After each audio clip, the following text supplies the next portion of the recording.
A college basketball season is as long as a 500-mile race. And now 4 teams have survived the chaos and the crashes to make it to Indianapolis. The starting grid of 68 has been carefully trimmed to a Final Four, and the finish line is in sight. Who will maneuver the final 2 laps and reach the yard of bricks first? The Final Four is back in Indianapolis, and it's about to begin. So, gentlemen, start your engines. And hello, one and all. I'm Matthew Owens, and welcome to Indianapolis and the Final Four. Thanks for having us in on one of the great days on the sporting calendar. Lucas Oil Stadium is jam-packed and ready to go for a championship vibe over the next couple of nights. And tonight, 4 champions all enter in under one roof. 2 will move on to play in the championship game to be crowned national champions on Monday night. But don't let anyone fool you. These are 4 champions, all worthy of lifting a trophy, that have all come to Indianapolis, this wonderful city. Now their aim is to lift the big trophy at the end of Monday night. Matthew Owens, Seth Eaves, JT here with you. The whole gang is here for our first Final Four on this channel and on YouTube. It's always a fun day for us. We'll get into that as we go on. And Seth Eaves, happy Final Four Saturday to you. Hello. Let's do this one more time.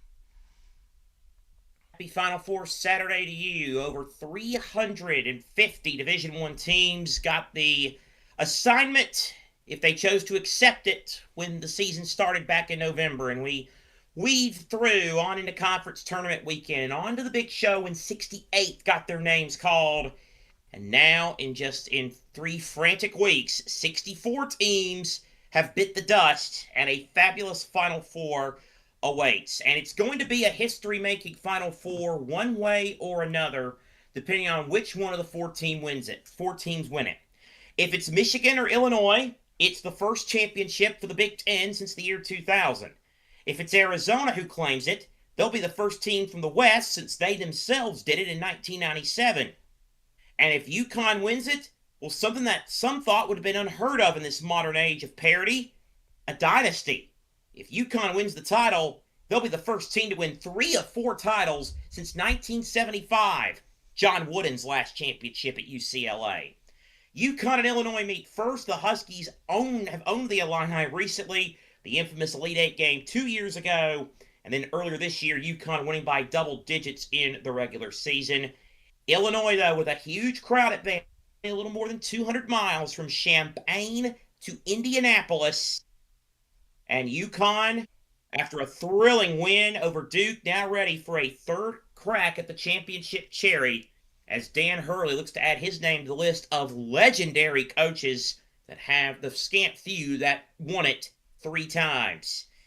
Illinois will provide quite the interesting task. The Illini have been most impressive, beating Penn, VCU, and Houston before coming from behind to beat Iowa in the regional final. UConn got have been in dogfights the entire tournament, even from Furman. They pulled away and beat them. They beat UCLA, Michigan State, and then the stunning comeback over Duke 6 days ago. Arizona, Michigan will be one heck of a bout to follow later tonight. More on the Cats and the Wolverines at halftime and later on. But Matthew Owens, once again, for the ninth, let's see, I got to count the years here because the reason I got to count the years is because there was one year we had off, unfortunately. But for the 9th consecutive year, you have the Final Four baton, and I pass it to you, and you will take the action for the 9th consecutive year in the championship game and at least one of the semifinals for the 9th straight year.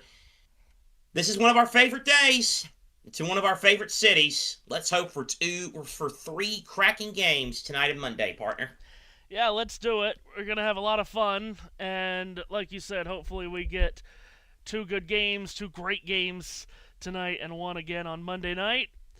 As we've talked about, Final Four Saturday, huge for us personally. And JT is now with us. We welcome in a newcomer to Final Four Saturday. JT, we ready to go? It's here. It's time for the championship four, and we're not at Phoenix, we're at Indianapolis. Yes, I cannot wait.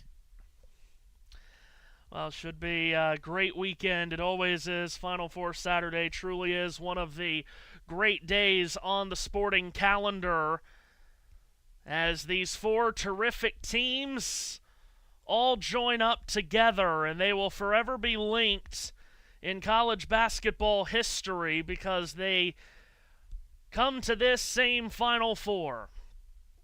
As you heard Seth Eaves say, UConn is looking to establish a modern-day college hoops dynasty. Illinois in the Final Four for the first time in over 20 years. The last time they were in the championship game was also that 2005 Final Four in St. Louis. They've never won it.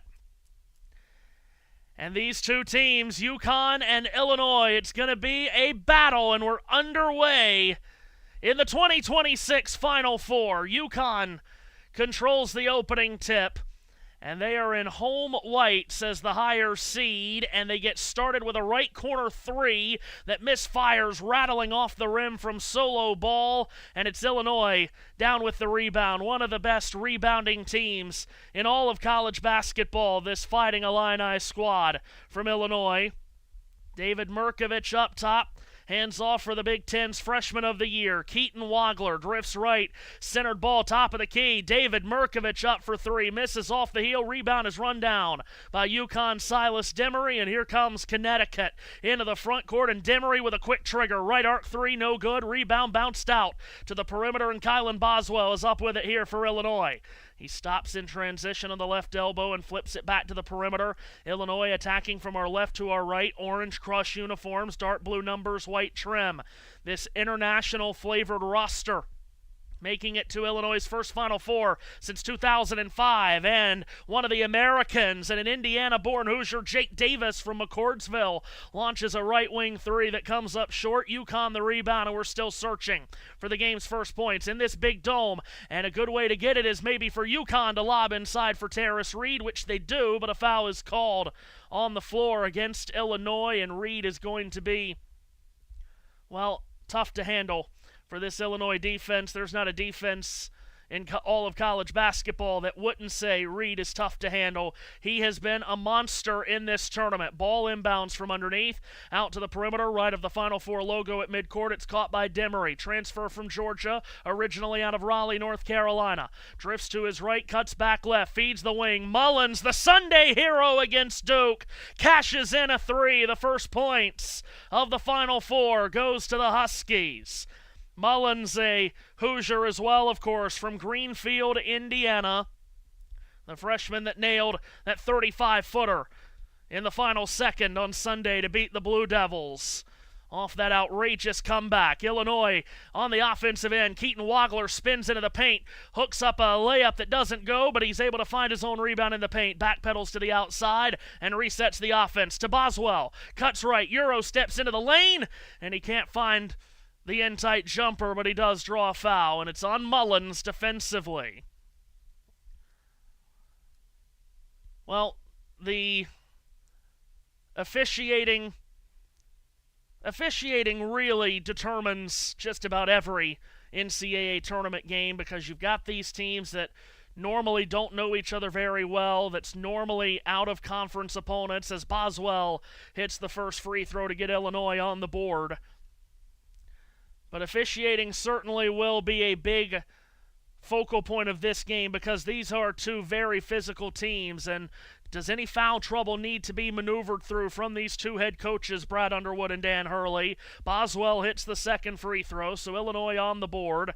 And UConn will initiate offense into the front court to our left. Braylon Mullins dribbles it up and hands it off for Alex Caravan, already twice a national champion.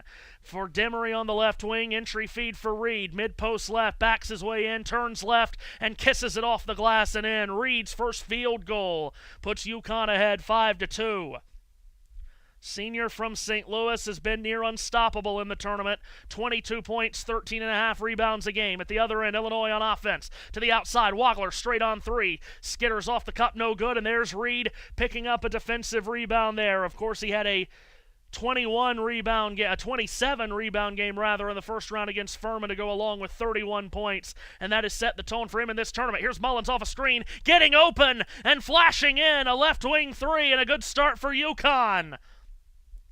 Mullins knocking down his first two from deep. Of course, he is one of those Indiana-bred shooters, and he showed that off, of course, late on Sunday. He's been a blossoming freshman all year long. Here's Wagler putting it on the deck, driving in from the right, muscles up a shot, high off the glass and good, plus a foul. And Wagler will go to the line to try to complete a three-point play.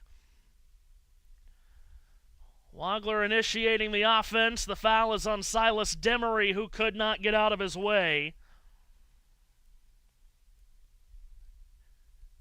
And to the free throw line goes the freshman of the year in the Big Ten. From Shawnee, Kansas, Keaton Wagler. 18 points per game for the season, 17.5 in the tournament.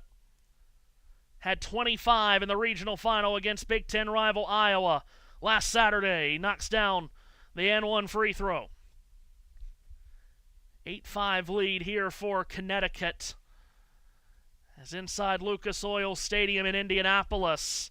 Final four getting underway. UConn in the Final Four once again for the 8th time, and they rarely lose on this Final Four Saturday. Only once have they lost in a national semifinal. 6-1 all time in this round of the tournament, as we've got a foul on the floor. Away from the ball it goes against Illinois. Andrei Stojakovic into the game for Brad Underwood, who at age 62 is the third oldest coach to make his Final Four debut. He's from McPherson, Kansas. It's his 9th season at Illinois as UConn gets the ball in. Mullins cups up the left baseline, gets to the rim, missed the layup. He got met at the summit. Loose ball to Illinois. Murkovic muscles his way forward to the rim, and the freshman from Montenegro banks it up and in on the run. Well, we talked about the international flavor on this Illinois roster, and Murkovic from Montenegro has been one of the key pieces all year long for this Illinois team. Silas Demery swings it right. Caravan coming off a screen, gets open for three. It misses off the rim, and the offensive rebound taken by Reed, short corner left. Pitched it back to the perimeter. Solo ball from Leesburg, Virginia. Passes out of a shot. Left wing Caravan feeds the corner. Demery's open. His three won't go. Reed, another offensive rebound. Goes back up and finishes plus a foul. And Reed has a chance to get a three-point play of his own. And that'll lead to our first timeout of the game. The foul is on Zvonimir Avicic, one of the many big men on this very big Illinois roster. He's called for the foul, and Reed already setting the tone early for Dan Hurley's UConn Huskies. Good start for Connecticut as we get the Final Four underway here in Indianapolis on this 4th day of April 2026. A return to the Final Four for the first time in 21 years for Illinois, and of course UConn, as we've talked about, they've been here quite a bit. 3rd time in the last 4 years. And this run that they are on, 17-1, their record in NCAA tournament games the last 3 seasons. Well, last 3 seasons plus in the tournament. Their only loss in that span, a 2-point loss to the eventual national champion Florida Gators last year in the 2nd round. Seth, it's an incredible run when the games matter the most from Hurley's Huskies. Yeah, you're darn right. And what makes this tournament just so crazy and unique is the fact that, okay, they did lose that, that Dan Hurley's lost, 3 NCAA tournament games since he's been at UConn. 1 in the bubble to Maryland. Okay, a Big Ten team. They were a higher seed, but okay. Last year, lost to Florida, who eventually won the championship, nearly won the game. We talk about the fact that one of those 3 losses was to New Mexico State. as I said, Teddy Allen, who had the game-clinching dunk in that game, hit him with a flex motion after he dunked it. I told a buddy of mine a couple years ago, I said, who knew that Teddy Allen doing that flex was going to lead to a 2-year heater from UConn? Good point. I mean, it's that's why we love this tournament so much, though, because it just, you never know. And Braylon Mullins, there's a theory going around that teams and players kind of cool off once they beat Duke. Braylon Mullins is saying to heck with that theory right now. Yeah. He is he's on fire, of course, back at home, and just another instance of where Indiana and Purdue are probably sitting there thinking, why didn't we recruit this guy again? Yeah, well, that's been a lot of the talk this past week. Notre Dame or Butler or whatever. Yeah, it's been a big focal point since Sunday is that, in years past, Braylon Mullins would not have ended up at UConn, and he would not have ended up anywhere outside of an Indiana institute, more than likely a Boilermaker or a Hoosier. But you got some Indiana-born players on both of these teams to make it to this Final Four. Mullins from Greenfield, which isn't too far away at all from Indianapolis, only about 20-some-odd miles. And then we mentioned earlier Jake Davis is from McCordsville, Indiana. A lot of Illinois-bred talent on this Fighting Illini team. There's a lot of Illinois fans here. As Seth Eaves told you earlier, such a quick trip from the Champagne Room to Indy as Reed out of the timeout hits the and one free throw. It's an 11-7 UConn lead. They pick up full court here as Illinois inbounds. Wagler, though, is able to dribble into the front court quickly against the defensive Demery. Dribbles from left to right, now back to his left on a zigzag on the Final Four logo at midcourt, which is mostly black, orange, and white in color. They get it to the inside, and posting up and turning to the rim, Mirkovic misses the hook. Tried to tap follow. That wouldn't go, and UConn's got the rebound. Can UConn hang in on the boards with Illinois? We know Terrace Reed is a rebounding machine, but this Illinois team as a whole is so efficient at rebounding it, as UConn has it in the right corner with Jaden Ross on the floor for the first time. Bounce pass in for Reed, and we get a whistle as that bounce pass may have hit a foot. Shot clock will recycle to 20. 5 minutes, 5 seconds gone. Opening game at the 2026 Final Four, once again in the great city of Indianapolis. Demery comes over to get the ball. He's from a great city in his own right. Raleigh, North Carolina, loops a pass caught on the right arc by Reed. Back for Demery. Head fake out of the right corner. Tried to slash his way inside. Illinois defense covered that with Ben Humrickhouse in the game for the first time. Here's ball. Head fake off left wing. Centered it back up top. Demery. They can't get anything on the inside right now. Now they'll try. Bounce pass for Reed. Tough to handle, but he does. He spins left. Banks it up. It won't go, but Demery slashes in and gets to the loose ball and taps it up and in, and UConn's up 13-7. Demery was unable to play in their first-round game against Furman. He's been nursing an ankle injury suffered in the Big East tournament. Is at the other end. Andrei Stojakovic, who has been nothing short of brilliant in this tournament, he spins his way between the pipes, gets to the rim, and floats it up and home. He's got 15 points per game on 60% shooting in this tournament. Stojakovic, he had 21 in their second-round win over Virginia Commonwealth. Off right elbow, Demery flips it into the corner. Ross with a rainbow three, and he rattles it home. And for a UConn team that could not buy a three in the regional final in Washington, D.C. against Duke until at the very end, they've started well from three here tonight. Stojakovic out of the right corner, centered it back into the middle of the floor. Mirkovic dribble on the perimeter. Reversal, Wagler, head fake, puts it on the deck, drives inside, kicks to the left corner, finds an open shooter. It's Savonimir Ivisic, but he can't hit, and UConn's got the rebound again, and they are hanging in on the glass right now with an Illinois team one of the best in the country in both total rebounds and rebounding margin. Karaman out of the right corner, head fake, gets inside, shovels it off to Reed, and he explodes onto the rim with a two-handed slam. Terrace Reed has truly been unstoppable in this NCAA tournament, and Brad Underwood spends his first time out here as his Illinois team is getting dominated a bit on the interior, and that is a new feeling for this Illini squad that's been able to outmuscle most of their opponents in the second half of the year inside the post. But Terrace Reed is a different story. 18-9, UConn out in front as we've got a timeout on the floor taken by the ninth-year head coach at Illinois, Brad Underwood, going up against Dan Hurley in his 15th season as a college basketball head coach, his 7th at UConn.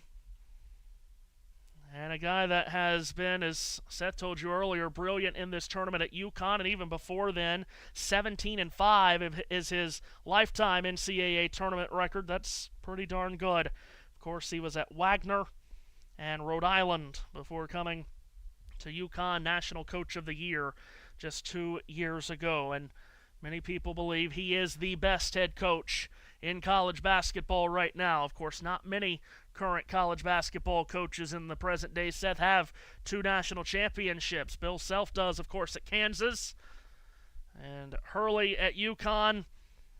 And Hurley, of course, hard to fight the fact that he is the best coach in the game right now. Guess depends on how you want to dive into the weeds. If you want to say Rick Pitino technically has 2 championships, True. But again, that's you could dive into the weeds on that one. But still, listen, he's crazy. But as I say a lot of times, when crazy people win, I say there's a method to the madness. And you know what? There is most definitely a method to Danny Hurley's madness. It is just unreal. That I read somewhere that in the last 15 years or something like that, out of a possible 60 national championships combined with the men and the women, UConn's program has won 18 of them. That's absurd. Yeah. And if you date it back to 1999 when UConn won the first men's one, tell what the percentage was like there. I mean, it's unreal. I mean, it leads UConn fans to say that Storrs, Connecticut runs college basketball. Maybe it does, maybe it doesn't. The one thing I've always said was, though, they've had some inconsistent years in between those championship runs, but not anymore, really. They don't, because a third Final Four in 4 years, pretty darn, it's hard to win one game in this tournament, much less win 5 or 6. And Seth, they never lose on this day. They're 6-1 in these national semifinals. Yeah, it was a virtual. Now, granted, tonight's a virtual road game. It was a virtual road game, is what it took to beat them. They played Michigan State in Detroit. By the way, did you know Dave Pasch is doing the international fee for the Final Four? Wow, there we go. That's a new one. Good for him. As we get play restart, that's awesome for him. I did not hear that, as we've got a foul as Illinois bringing the ball up the floor. Boswell collided into Malachi Smith. Smith is called for the foul. That'll be the 3rd team foul to go against UConn. 3 fouls on each side. Illinois brings it up the floor. Kylan Boswell, who was Illinois' leading scorer in the game that these two played way, way back at the start of the season at Madison Square Garden. He had 25 points. They work it to the inside. Stojakovic tries to back his way in off the left lane line, turns to his right, and he hooks it up and home, and Stojakovic has his 2nd field goal. Comes Connecticut once again up the floor. Dribbling along the arc to his left is Malachi Smith, senior from the Bronx, a 4-year player at Dayton before transferring to UConn. Swings it up top. Ball launches a straight on 3 and missed it terribly. Hard off the glass, no good. Rebound Illinois. The outlet nearly got away from Boswell. He made a terrific save on the ball to keep it from going out of bounds. Into the hands of Stojakovic. Outside right. Already starting to post up his defender. That's Smith. He works inside. Muscles it up. It won't go. Boswell comes in to try to follow. There's a foul on the floor before the shot from Boswell. This Illinois team, as we talked about, they're so big, and that includes the positions that normally aren't considered big and strong. You think of Boswell at 6'2", 215. He is muscle on top of muscle. Stojakovic at the free throw line is 6'7", misses his first free throw off the back of the rim. Is 6'7" still a thing? I don't know. Stojakovic one more at the foul line. I think it is, personally. You can't see me, but I just did it when you said it. Yeah. But no, nothing will beat when Joe Buck did it, though. People can see me and can see that I did it as well. Here's Stojakovic. 2nd free throw is good. Son of a pro, Peja Stojakovic, who has been at nearly all of his games from when he was at Stanford, then Cal, now Illinois. 18-12 as UConn into the offensive end of the floor to our left. Home white uniforms, dark blue numbers, red trim, red and blue stripes on the bottom of their shorts as Caravan off a screen gets to the left elbow, hooks it to the outside. Stepping back, Demery trying to find space, doesn't shoot. Now Caravan returns it for Demery. Top of the arc, up for three. Line drive misses short. Rebound up for grabs. Found by the Illini. Here they come from our left to our right in orange. Boswell scoops it into the right corner. Humrickhouse finds himself open for three, and that misfires off the side of the rim to his left. Rebound down to UConn. Demery forwards it. Caravan head fake, cuts left. Top of the arc, up for three. Skips off the cup, no good. Boswell picks up the rebound off the floor. Hits the accelerator in transition. UConn gets back defensively, though. Boswell hits the brakes, two hands it across the floor. Taken there on the right wing, Stojakovic. Behind a screen, he'll drive inside. Goes after Caravan, who stays with him defensively, and the layup is blocked. Out of bounds, it'll stay with Illinois. And that'll lead to a timeout on the floor with 11:25 left, first half. 18-12, UConn in front, Big East versus Big Ten here in Indianapolis for a spot in Monday night's national championship game. JT, behind the scenes, your early thoughts on your first Final Four Saturday. Things you didn't expect to see today. Matthew doing 6-7. Yeah, good game so far. Illinois looked like they seem to be pulling it back, but then again, it is Final Four, so we shall see. I have been working behind the scenes, and we now have a shot clock, and the logo is no longer covering it. I am also remembering how hard it is to do a shot clock on basketball. Yeah. I'm also, Matthew, following up from my point off air. The reason that the clock didn't start immediately at the start of the game was because someone forgot to change the URL on the start clock button. No. God.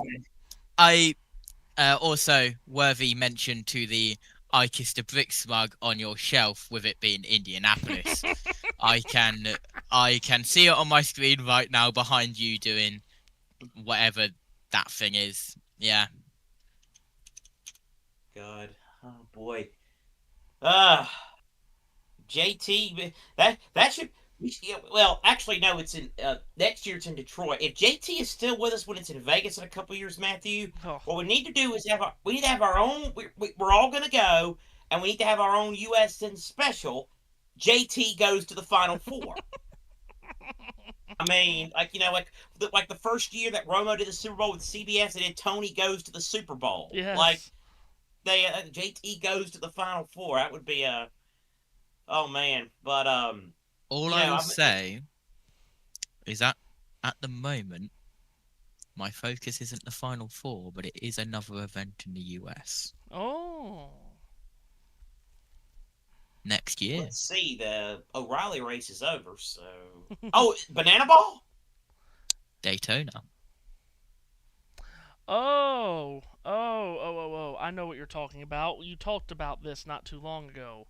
Yes. Yes, but I haven't told. Daytona.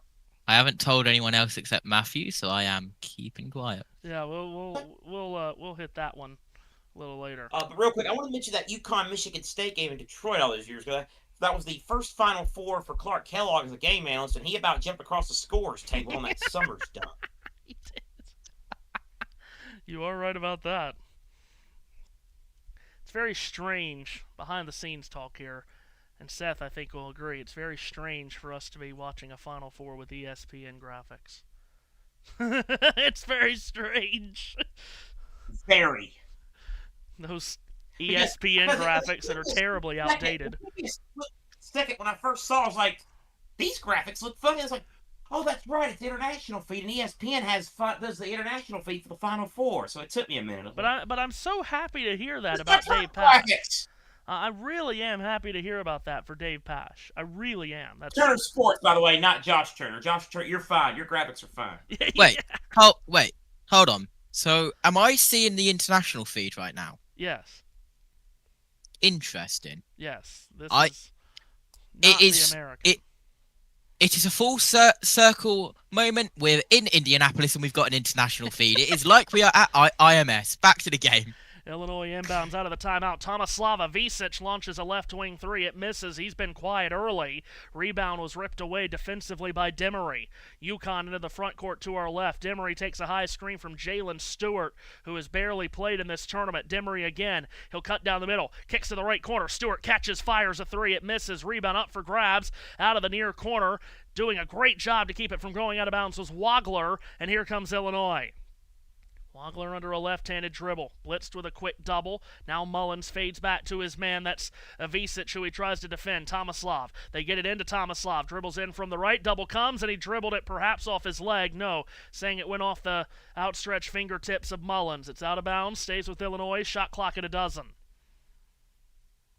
Oh, no, it went off the knee of Eric Ryba, actually, is what happened there. Good call by the official underneath. Here's the inbound. Tomislav Visic, short corner right, shovels it back into the corner. Wagler and Visic play catch. Wagler tries to turn his way around the defensive Ryba, who tried to stand his ground at 7-1.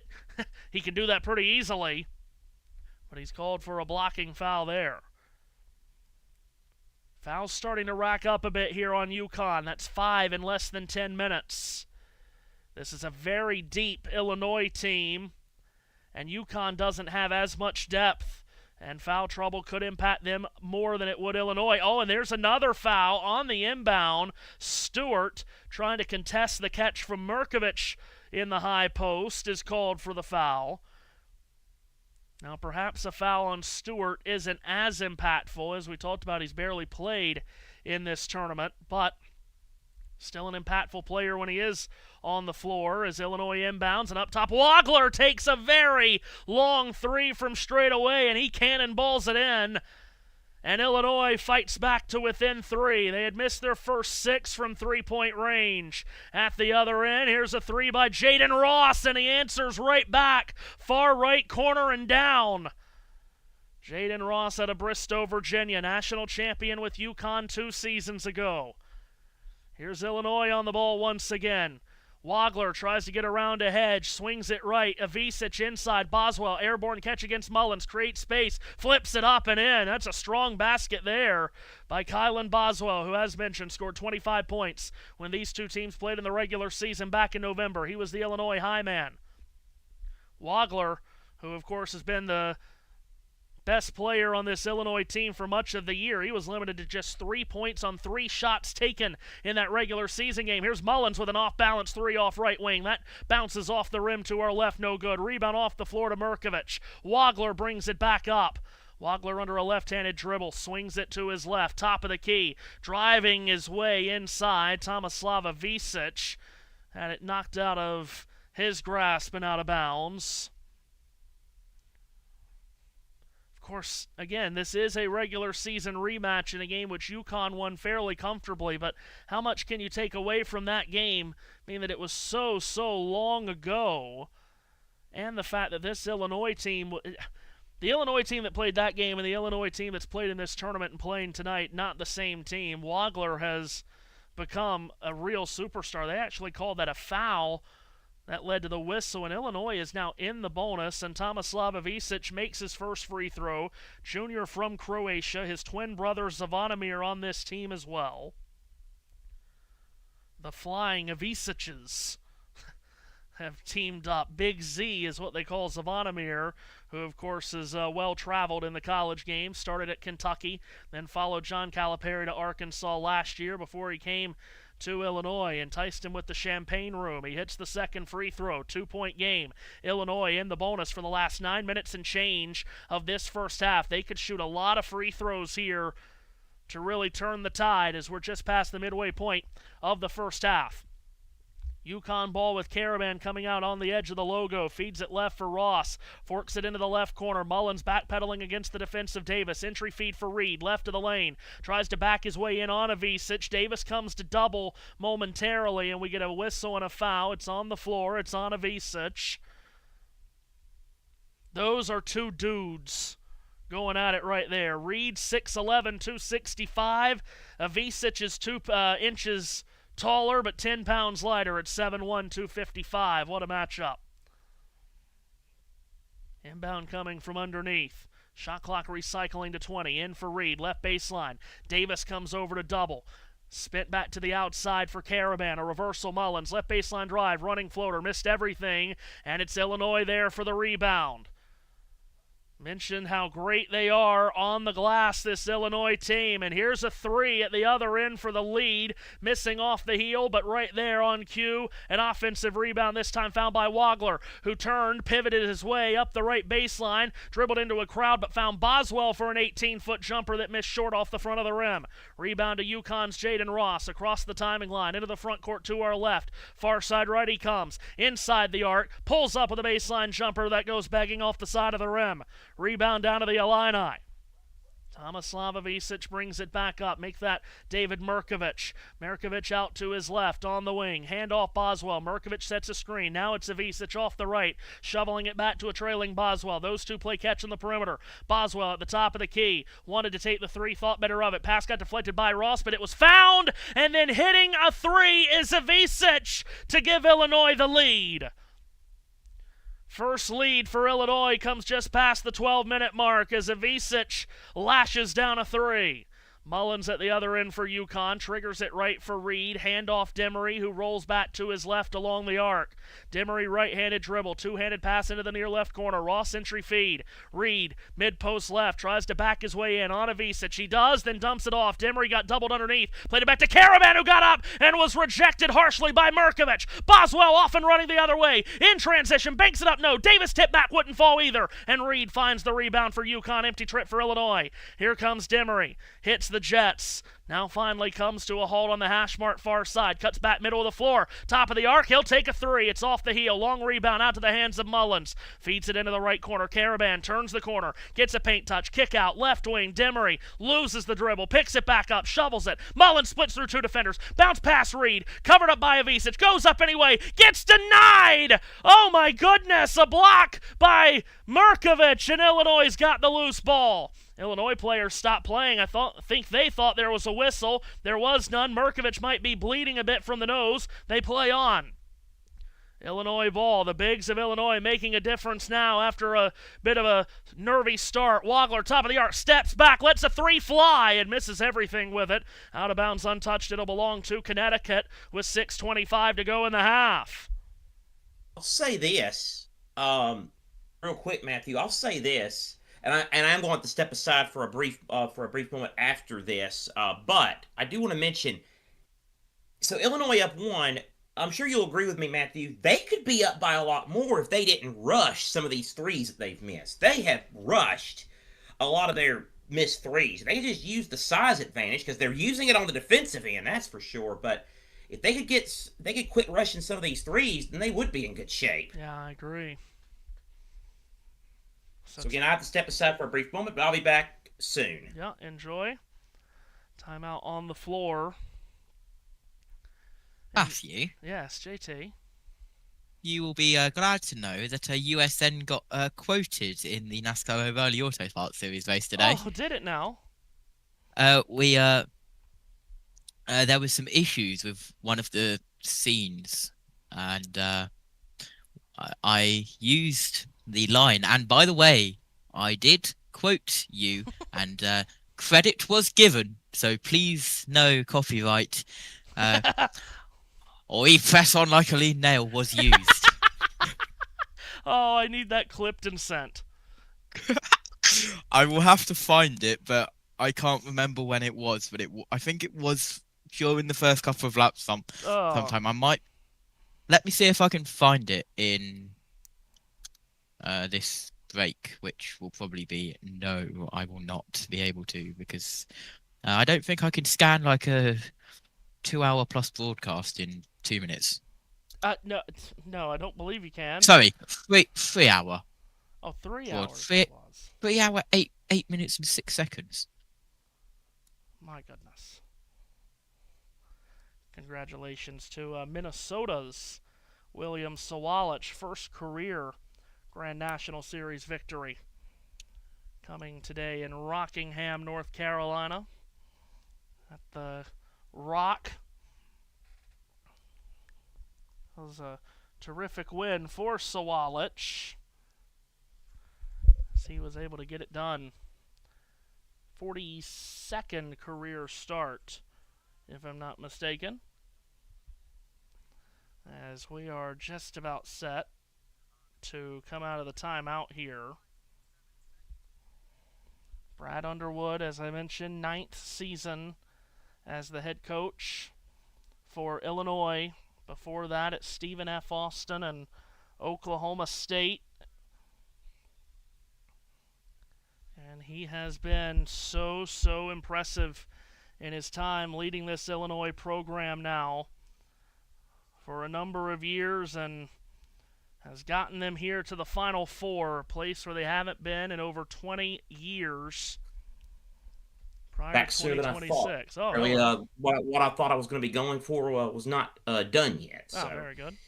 you're stuck with me for a little bit longer. But what a fun first half this has been.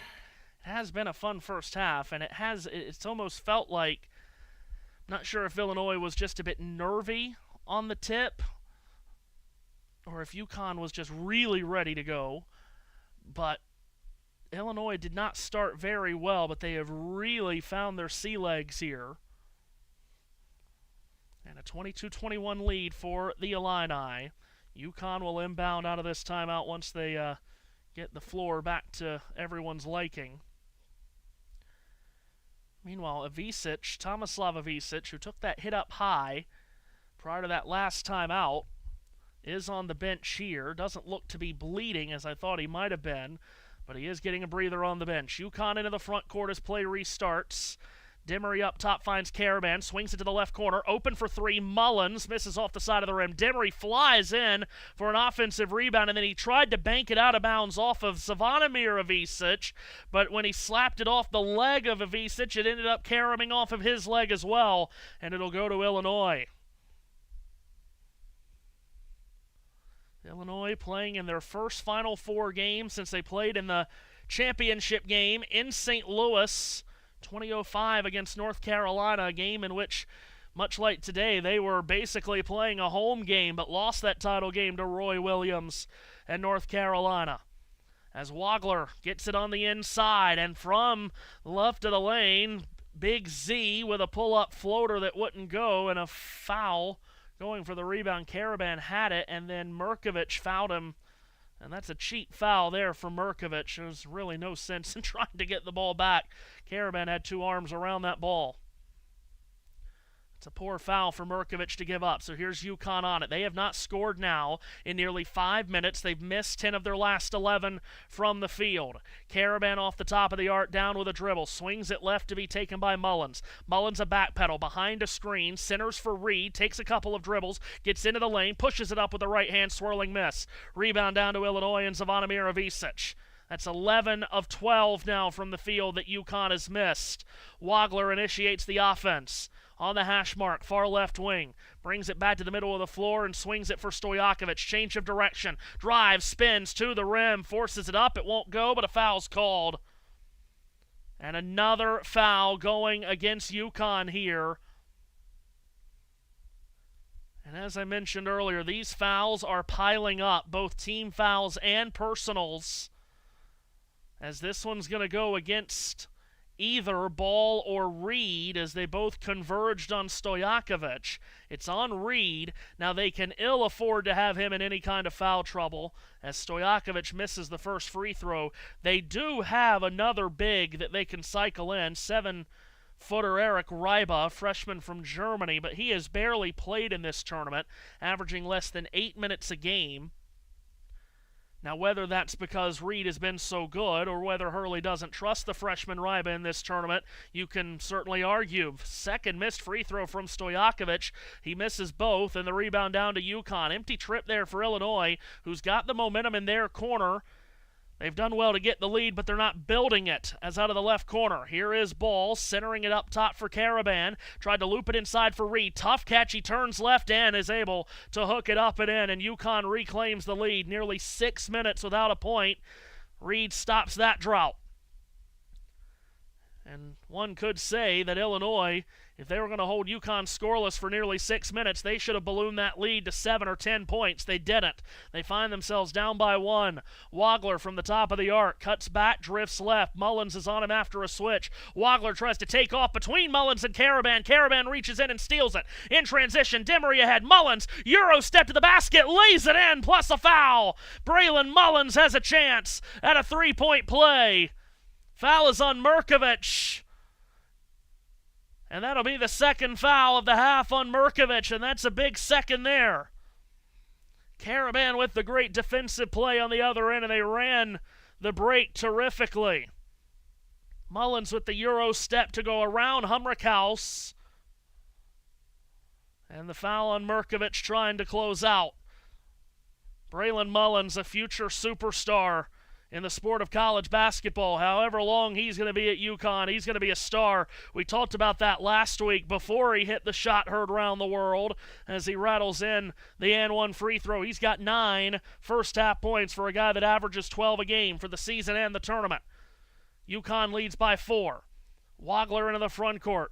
Chisels his way out to his right, climbs the blocks, gets to the rim, flips it up, and banks it home. And Boswell, who was going up for a possible rebound, very nearly touched the net and or the rim on his way up, and he was fortunate that he didn't, or the basket would have been waved off. Wagler with his 3rd field goal. 2-point game. Malachi Smith drifts along the arc from right to left, finds Mullins, feeds it in on a bounce for Reed. Reed, double team, does not come. In the lane, fakes left, goes right, turns, and hooks it in. Terrace Reed doing what he's done this entire tournament. He's into double figures yet again. Doing so very quickly, less than 17 minutes to get to 11 points for Terrace Reed, who was 10th in the Big East in scoring this season at nearly 15 a game. Here's Wagler off the top of the arc. He's going to launch another 3, and it's way off a brick. Rebound off the floor. Refound by Boswell. He'll line up the 3 off left wing. That doesn't go either. Rebound popcorns around. It's out of bounds in front of the UConn bench, and it's going to Connecticut as we get a timeout on the floor with just north of 3 minutes to go here in this first half. And UConn has come out of that scoring drought. Did feel important for them to go through that scoring drought and not be buried. Now they've got a 4-point lead at 28-24. And JT, that does feel like that could have been a sequence in this game that could be very important, that UConn did go 6 minutes without a point and Illinois didn't take advantage. Yeah, absolutely. As frantically behind the scenes trying to find that clip for you, Matthew, to the point where I am listening back the broadcast and just skipping every single time that Jack speaks and hope we get somewhere.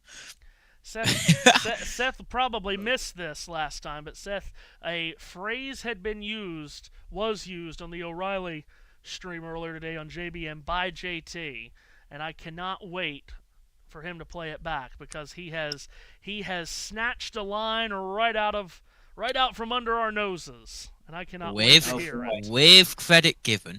Yes. Do not worry. Oh no, please. Think that I create words? I don't create words. Well, Seth says I do sometimes, but anyway, I don't have my own language, not yet. I might create my own language. Being the key word. Yeah, I might create my own language one day or another, so I don't have to talk to other humans. There's Peter Zielinski. Hey, look! Hey, it's April 4th. Which means we got new goals. A fresh batch of goal of the month, I think. My gosh. And Peter Zielinski against Juventus. And I'm gonna goal. Not a stand-up week for Italian football. Not quite. Hey, there's Scott McTominay. He will be at the World Cup. But I say it's not a stand-up week, but I think Italian football fans are starting to get used to it. Fortunately for them, yes. But like I said, there's Scott McTominay from Scott. He will be at the World Cup, which will be won by somebody not named the United States of America. How dare you? Just being honest. No, you're not. You're being negative. It's very Gino Auriemma of you to say. I swear to God, if you call me him again, I will come across this computer and strangle you. Stop it. And I will call the second semifinal. You are not going to call me that again. Get you a new studio host. Gino, another disappointed Italian. Up yours. Vesa Mikula, but anyway. Gino, another disappointed Italian from the week. For other reasons. He lost 2. Oh, dear me. So final media time out of the first half. And UConn with a 28-24 lead here in this first national semifinal in Indianapolis. After going 6 minutes without scoring, still UConn shooting in Indiana at 38% from the field. That's better than Illinois. UConn inbounds out of the timeout. Quick 3 launch by Ball, and he pours it in from the top of the key. And UConn, ever since falling behind, they've gone on a run, and Ball gets his first points to put UConn up by 7. Illinois ball at the other end. Stojakovic from the top of the circle turns and faces his defender Mullins. Puts it down to the net, dribbles in, misses the runner. Tap follow it and go Boswell. Ball is free, and UConn has it. And here come the Huskies again. Who's going to win the final 2.5 minutes of the first half and take momentum to the locker room with them? Malachi Smith, two-handed pass. Ball catches, cuts in to the elbow. Kick to the right corner. Caravan launches and connects on a 3. It's a 13-2 UConn run. And as I said earlier, they couldn't buy a 3 for the first 90% of that game against Duke on Sunday, but they're hitting them here early at the other end. Tomislav Ivisic answers with a 3 of his own. Illinois has hit just 3 threes in this first half. Tomislav Ivisic has 2 of them. UConn, meanwhile, has 6 makes from three-point range. Here's Smith cutting out to his left on the perimeter. Final 100 of the half. Two-handed pass on the left wing taken by Reed on the perimeter. Dribbles right, hands off, ball, curls, left elbow, pull-up jumper. Misses too strong, rebound down to the Illini. Can Illinois draw ever closer here as Wagler brings it up, a ball reversal, left wing, up for 3. Ivisic has that one clatter off the cup. Loose ball was swatted out to the perimeter. Boswell couldn't control it. Caravan couldn't control it. It's out of bounds in front of the UConn bench. It's going to stay on this end of the floor with Illinois. Dan Hurley is emotive at that call. He's always emotive. Honestly, in a couple of years when Disney and Pixar comes out with Inside Out 3, it should be about Dan Hurley. Should get an inside look at his emotions. Do we really want that, though? Oh, it would not be PG. No, it would not. Would not be a kid's movie. NC-17, probably. Yeah. Stojakovic on the trigger end, far side front court into the hands of Wagler. Wagler takes a high screen from Ivisic, puts it on the deck, flashes in, dribbled it off his leg. Out of bounds to UConn, and Illinois turnover. In Illinois, Seth made the mention of it earlier, and Illinois does just seem to be playing just a bit too fast for their own shoes here. They trail by 7. UConn ball into the front court to our left. Final minute, first half underway. Outside right is Ball. Ross is there to set a screen. Caravan there too. Ball cuts out to his left. Now a reversal off right wing. Caravan angles a pass back to Demery up top. Now Mullins lets a 3 fly, and he banks it in! Braylon Mullins is on fire!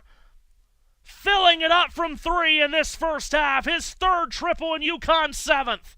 UConn leads by 10, turning into some danger territory here for Illinois. On the deck, Wagler drives through traffic, gets to the rim, banks it up and in on the runner. Shot clock turned off. UConn by 8 can hold for the last shot of the half if they choose. 21 seconds left in this first half. Silas Demery with a slow walking dribble into the front court. Across the timing line to our left. On the edge of the Final Four logo at midcourt, mostly colored orange, black, and white. Here goes Demery out to his right. Caravan sets a screen. Now Reed sets a high one. Demery at the foul line. Bounces it inside. Reed up to the rim. Got blocked by Humrickhouse. And they call it a jump ball. Illinois will have it on the arrow with 3 seconds left. Ben Humrickhouse. Another one of those Indiana-born players in this Final Four from Tipton, Indiana, with a huge play right there, the Evansville transfer. With the 4th block of the half for the Illinois defense. Going to give them a chance to at least get a shot off here. 2.9 in the half. They inbound it to Hummerkaus. He got the block to get him the ball back. He'll have the half-court shot, and it's up the top of the glass and no good. And that brings it into the first half. UConn with an 8-point lead heading to the locker room, 37-29. They trailed very briefly when Illinois was going on a spurt of their own, and they kept UConn from scoring for nearly 6 minutes. But after that, UConn able to burst out with a big run, and they end the first half with an 8-point lead. Let's take a look at some first half facts and figures. UConn shooting 41% from the field to Illinois' 34%. One of the big differences in the half was three-point shooting. UConn made 7 from distance. Illinois made 3. In fact, Illinois missed 11 of their 14 three-point shots. From the free throw line, Illinois got there more, but they did leave points on the line. 6 of 9 from the stripe. UConn only shot 2 free throws, made them both. Don't tell Oriema. On the glass, UConn did hold their own against this great Illinois rebounding team. +4 advantage for the Illini, 22-18. 6 offensive rebounds for Illinois. UConn had 4. Only 1 assist in this first half for Illinois. We talked about them maybe going too fast for themselves, perhaps trying to play too much individually for a team that has a player in Keaton Wagler, who was so good at dishing out assists in the Big Ten. Only 1 team assist in the half. Nearly no turnovers, only 2 for Illinois, none for UConn. Team that averages 11 turnovers a game was perfect in not turning it over in the first half. UConn's largest lead was 10. Illinois' largest lead was 1. The Huskies led for 3/4 of that first half. Illinois led for just 16% of it. Halftime score, UConn 37, Illinois 29 in the first National Semifinal game in Indianapolis at the Final Four. And for more, I'll send you to Seth Eaves. Perfectly honest with you, I did not expect you to be dropping the Geno diss track on today. Of the two of us, I thought that would have been me doing that. But such is life. 37-29 the lead for Connecticut at the half. And JT, first half of your first Final Four half with us. How are you hanging in there? How are you liking it so far?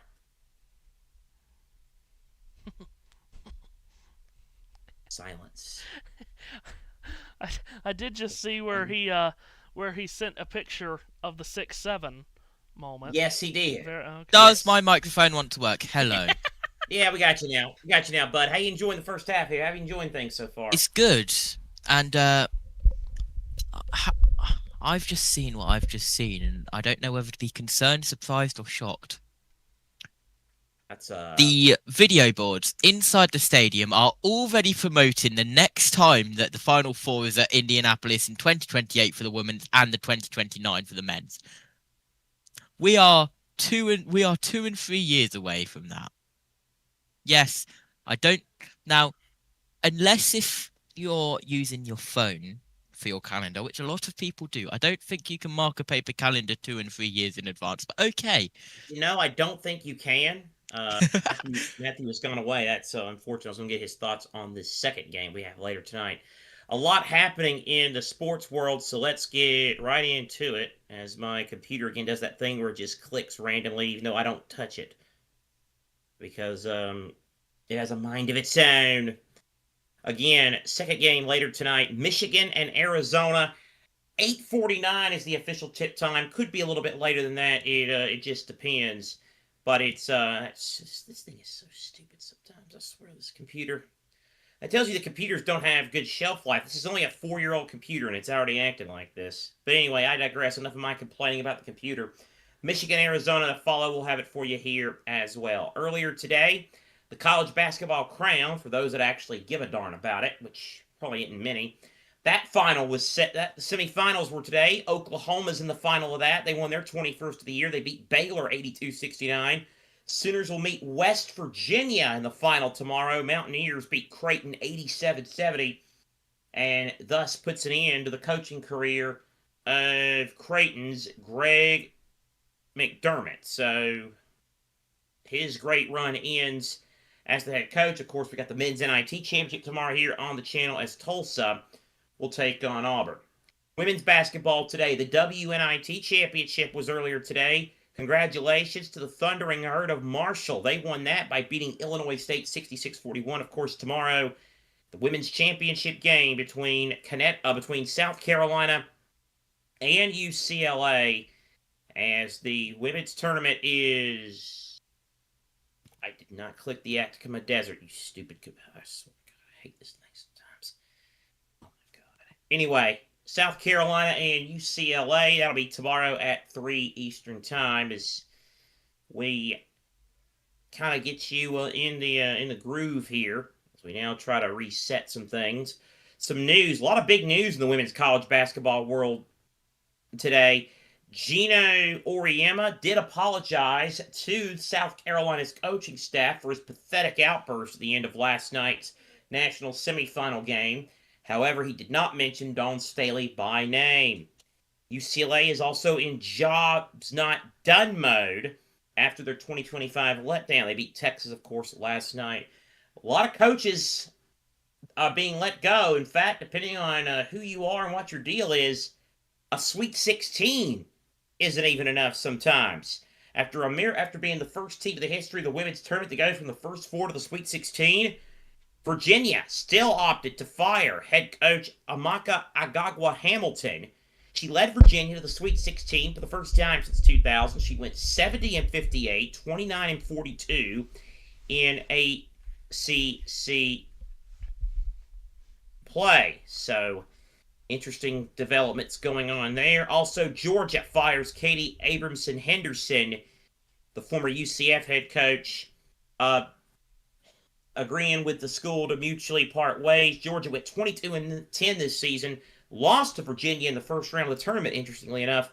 Abramson-Henderson did finish 69-59 overall, but only one time in her career did she finish above 500 in SEC play. Georgia, of course, only 3 full-time head coaches. Of course, a team that became a national power in the sport under Andy Landers, who took Georgia to 31 appearances in his 36 years, including 5 Final Fours and 2 national championship game appearances. He retired in 2015. Joni Taylor coached for 7 years before leaving for Texas A&M. So Georgia on the hunt for a new women's basketball coach. All right, Matthew Owens' mic is unmuted, so that's good. Big Mo, let's talk about this second game coming up. Michigan and Arizona. Those of us that love college basketball have dreamed for this particular matchup for quite a while now. We get it tonight, not in the championship game, but in a semifinal game. But the intensity and the excitement should still be very much at an insanely high level. Yeah, that's right. And,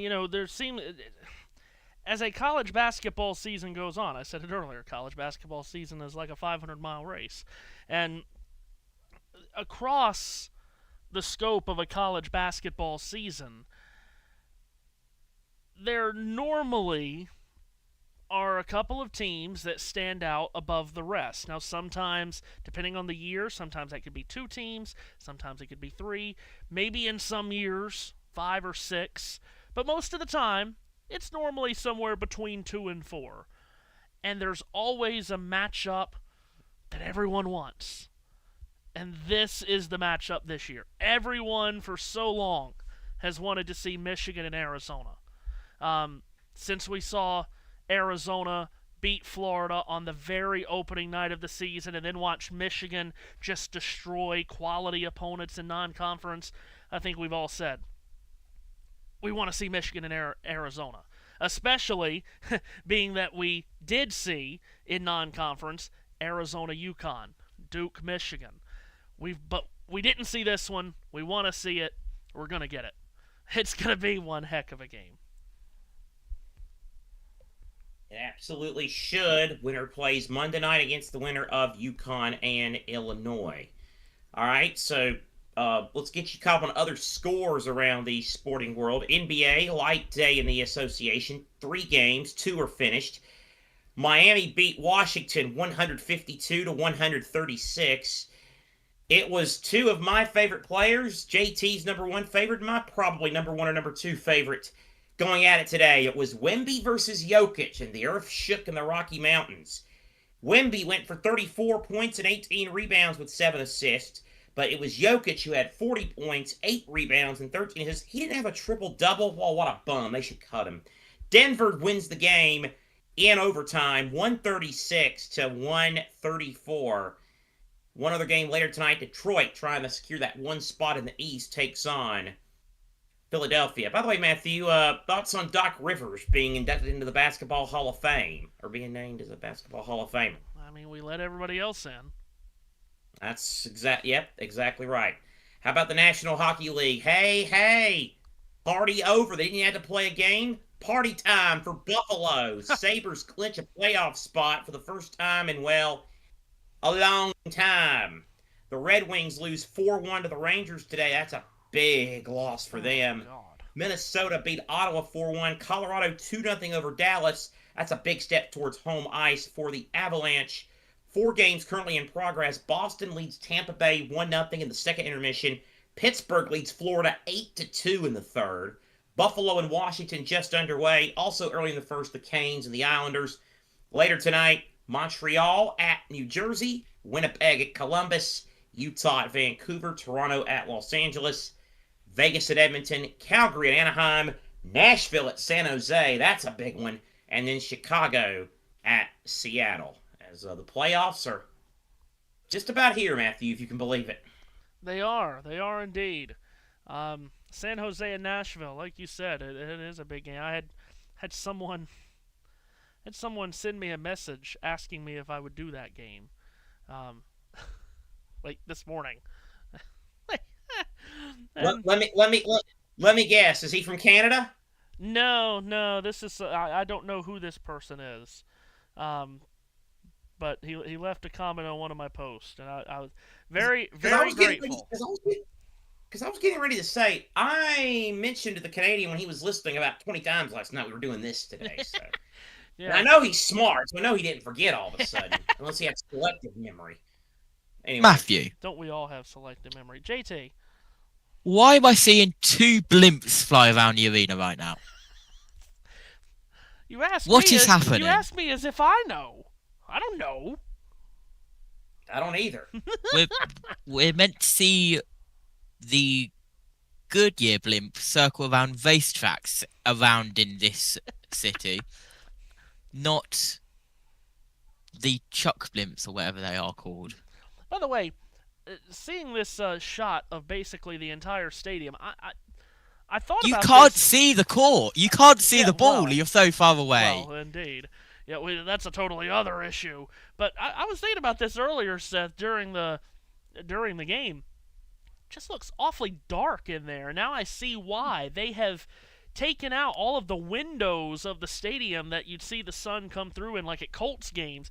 They have just totally draped all the windows with what I would imagine is enormous curtains. I also thought it was dark. See, I meant to say that earlier. I was like, God, it looks dark as hell in there. Yeah, and so then I'm guessing they've got just the world's most enormous curtains to cover the windows there, so that why certain sponsors that need to be covered up too. Probably. You know, So, guys, you know how the NCAA likes to run things. Yeah. Instead of asking, Bob, does the track have lights? I am gonna ask Matthew, does this arena have windows? Well, they've got it very dark in there, that's for sure. Now I guess we know why. Yes, they're tinted. For some, well, I would say unknown reason, but we very well know the reason, JT, or Seth. JT, once upon a time, Final Fours were played, in actual basketball arenas. Now, for the last, 30 years, they've been played in football stadiums. And, yep. This year's 30 years since the last time it was in an arena. Yeah, that's right. What do you think about the Izod Center? Yeah. What I sent you about that? Izod Center is still alive and well. But yes, Wilbur! You're telling me that this is a football arena? Yeah, this is where the Colts play. Okay, I had no idea. I could not tell. But to be honest. It's a football stadium in name only. The team that occupies it doesn't play it very well. But anyway. And I can see, now I have pulled up a photo, there are a lot of windows indeed. Oh, yes. Many. Yes. Oh, yeah, it's a retractable roof, too. It's one of those retractable roof stadiums. Right. So, they've, as we said, the last 30 years, they've moved to playing Final Fours in football stadiums, JT, and we all know the reason why, so they can jam-pack, 60, 70,000 people in. So, the 69,837th person can see absolutely nothing, but I'm sure that idiot's up there. That's a foul, ref! You can't see anything. Yeah, dummy. But anyway, what that does, though, and what it has done in the past, JT... Oh, he found it. What that has done in the past, though, JT, is it changes the sight lines of players. And we have had Final Four games where the shooting is atrocious because the players' eyesight's not the same as it has been all year playing in basketball arenas, because now they're playing in big cavernous stadiums. UConn and Butler on line one. JT, are you familiar with the 2011 NCAA National Championship game? Holy smokes. My best Bill Walton voice. What a rough night that was. Oh my God. Okay, here we go. Okay, so before we go to baseball, we got the quote from earlier today. JT has found it. I don't know if he can play it, but JT, here we go. Stand by, he says. This will go into the category of what Seth says so much, is we've created a monster and we run a cult. Which, after the things we've been taken down for on this site, maybe I shouldn't say we run a cult. Yeah. Okay. Oh, I see what he's got here now. He's okay. Oh boy. Ready? Yeah, we are. I'm ready. I'm ready. Very ready.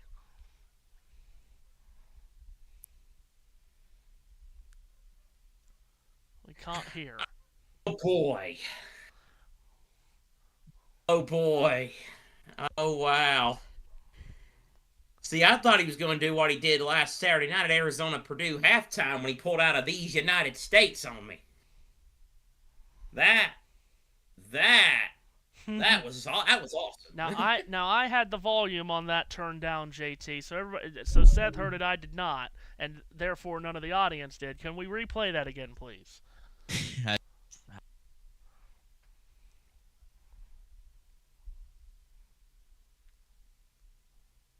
And as USN say, we shall press on like a lead nail. Oh gosh, that's wow. My goodness. Who cares about the NBA draft status of these two? Oh boy. God almighty. Let's go to baseball real quick. I can't stand this.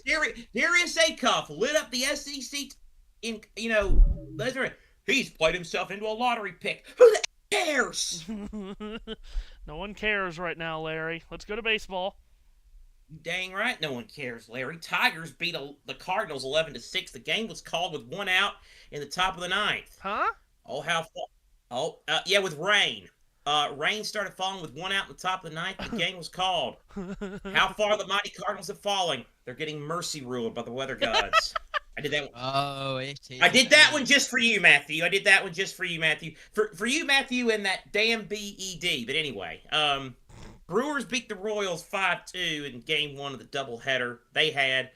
White Sox beat the Blue Jays 6-3. Pirates over the Orioles 3-2. Dodgers beat the Nationals 10-5. Astros blanked the A's 11-0. Padres beat the Red Sox 3-2. Cubs Guardians, Adam Amin gets something called a night off. He was supposed to do that game, but rain has washed it out. So all the Fox audience is getting Atlanta, Arizona, which is currently scoreless. Milwaukee, Kansas City, bottom of the first in Game 2 of the doubleheader, scoreless. Tampa and Minnesota, scoreless. Cincinnati has got off to a good start. They lead Texas 2-0, and it's scoreless at Yankee Stadium between Miami and the Yankees. So that's what's happening in Major League Baseball. How about soccer? JT cut that thing. I thought maybe someone had joined. How about soccer? What a day in the FA Cup. 2 non-surprises and then a third big one. Manchester City, maybe not a surprise they beat Liverpool, but maybe a surprise how badly they beat them. Erling Haaland had a hat trick. They decimated Liverpool 4-0. As seen earlier on the channel, Chelsea were in 7th heaven. They cruised to a 7-0 win over Port Vale, ending the fairy tale for the club that was bottom of League One. And Arsenal, they were thinking quadruple a few weeks ago. Now it's just a double cheeseburger they're aiming for because Southampton He set the stuns them 2-1. The Saints, they might be getting ready to make some personal plans for make a home at Wembley because they could be in the championship playoff final. They're in that fight, and they're going there for the FA Cup semifinal. So City, Chelsea, Southampton, that's 3-year Final Four. The final piece to the puzzle, West Ham and Leeds tomorrow. We'll have that one for you on the channel as a part of a big day.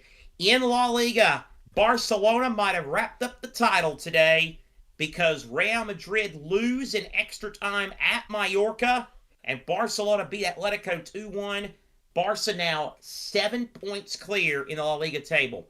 Bayern, all but assured of another Bundesliga title. They came back to beat Freiburg 3-2. Dortmund stay within, I think it's 8 points because they beat Stuttgart 2-0. They got both their goals in stoppage time. Wolfsburg are staring relegation right in the face after a 6-3 loss to Bayer Leverkusen. In the MLS, for those that actually care, I did not realize Josh Sargent was actually back in MLS. How far he's fallen. Norwich got sick of him. Good God. Toronto beat the Rapids 3-2. New England over Montreal 3-0. Salt Lake beat Kansas City 3-1. Serie A, Lazio 1, Parma 1. Fiorentina beat Hellas Verona 1-0. And Sassuolo over Cagliari 2-1. Lens' chances of catching PSG in the French title race all but gone. They lose 3-0 at Lille. Rennes beat Brest 4-3.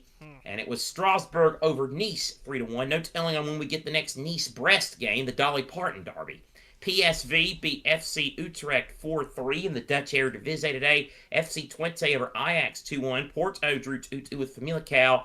And in Scotland, Rangers beat Dundee United 4-2. They temporarily go top. Hearts can go back to the top, though, if they win at Livingston.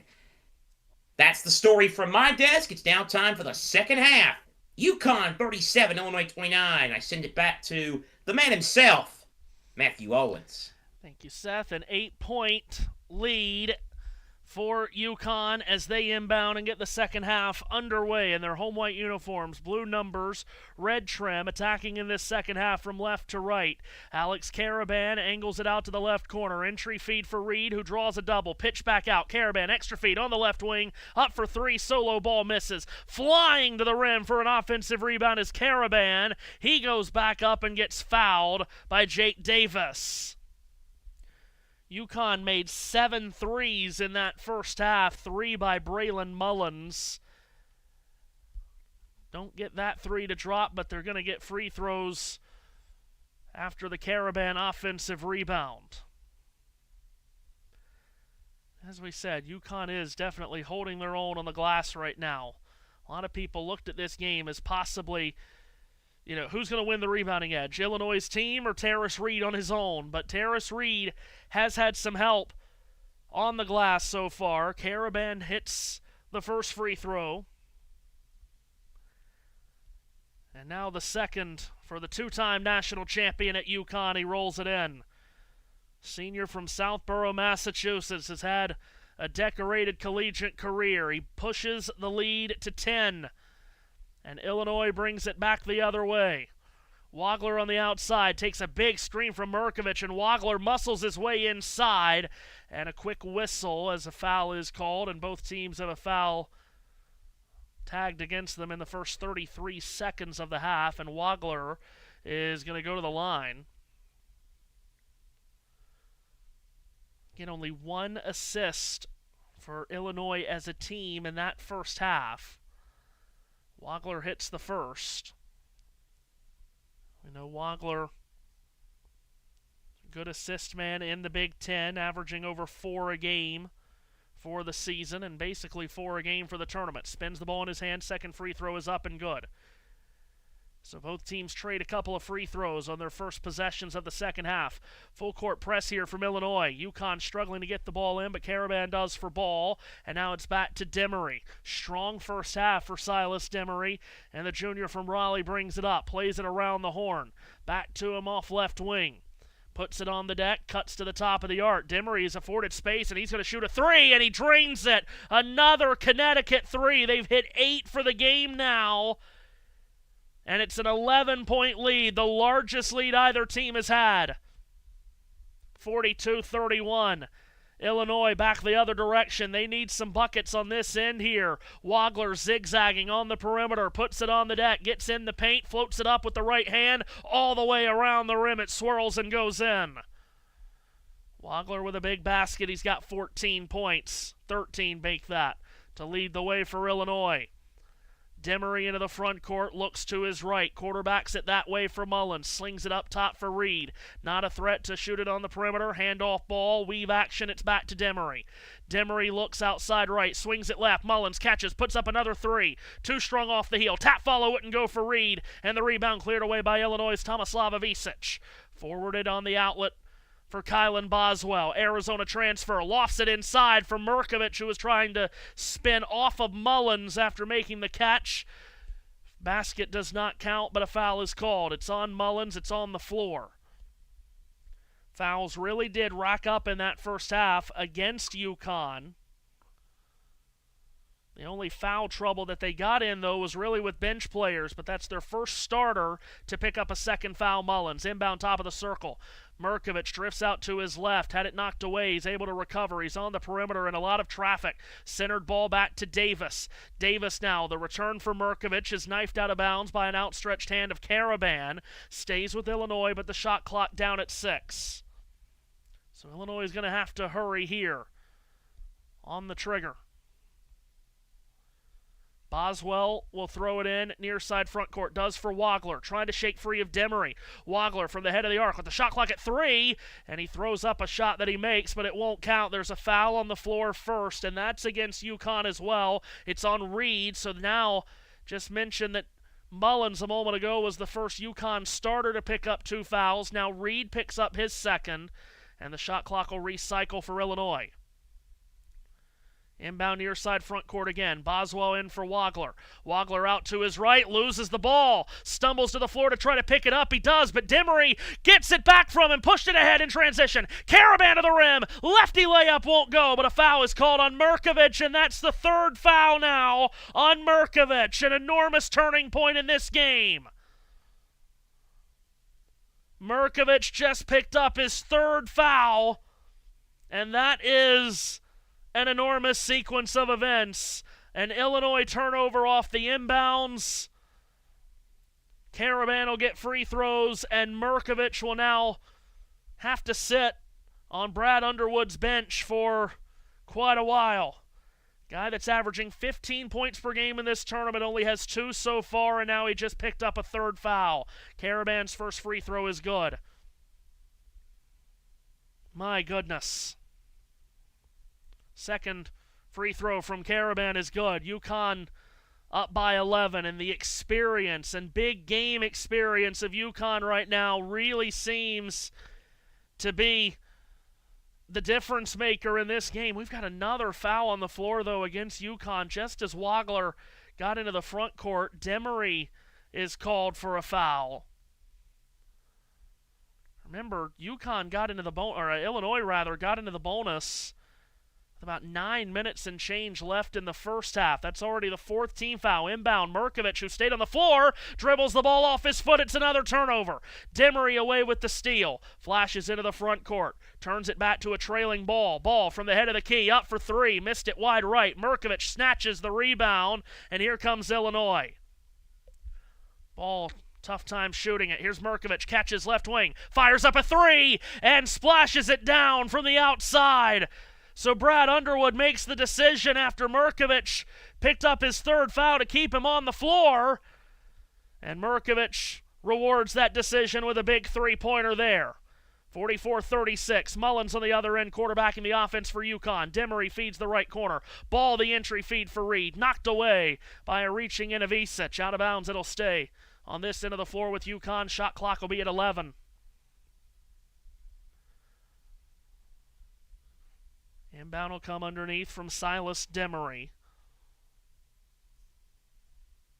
Illinois needing some threes to start falling here to try to keep pace with what UConn's doing from beyond the arc. Demery gets the ball in, near right corner, taken by Reed, spread back up top. Demery, 2 hands a pass. Mullins catches, tries to free himself, now instead drives in up the right baseline, up with a floater. Missed it strong. Merkovich still on the floor with those 3 fouls. Collects the rebound and outlets for Wagler.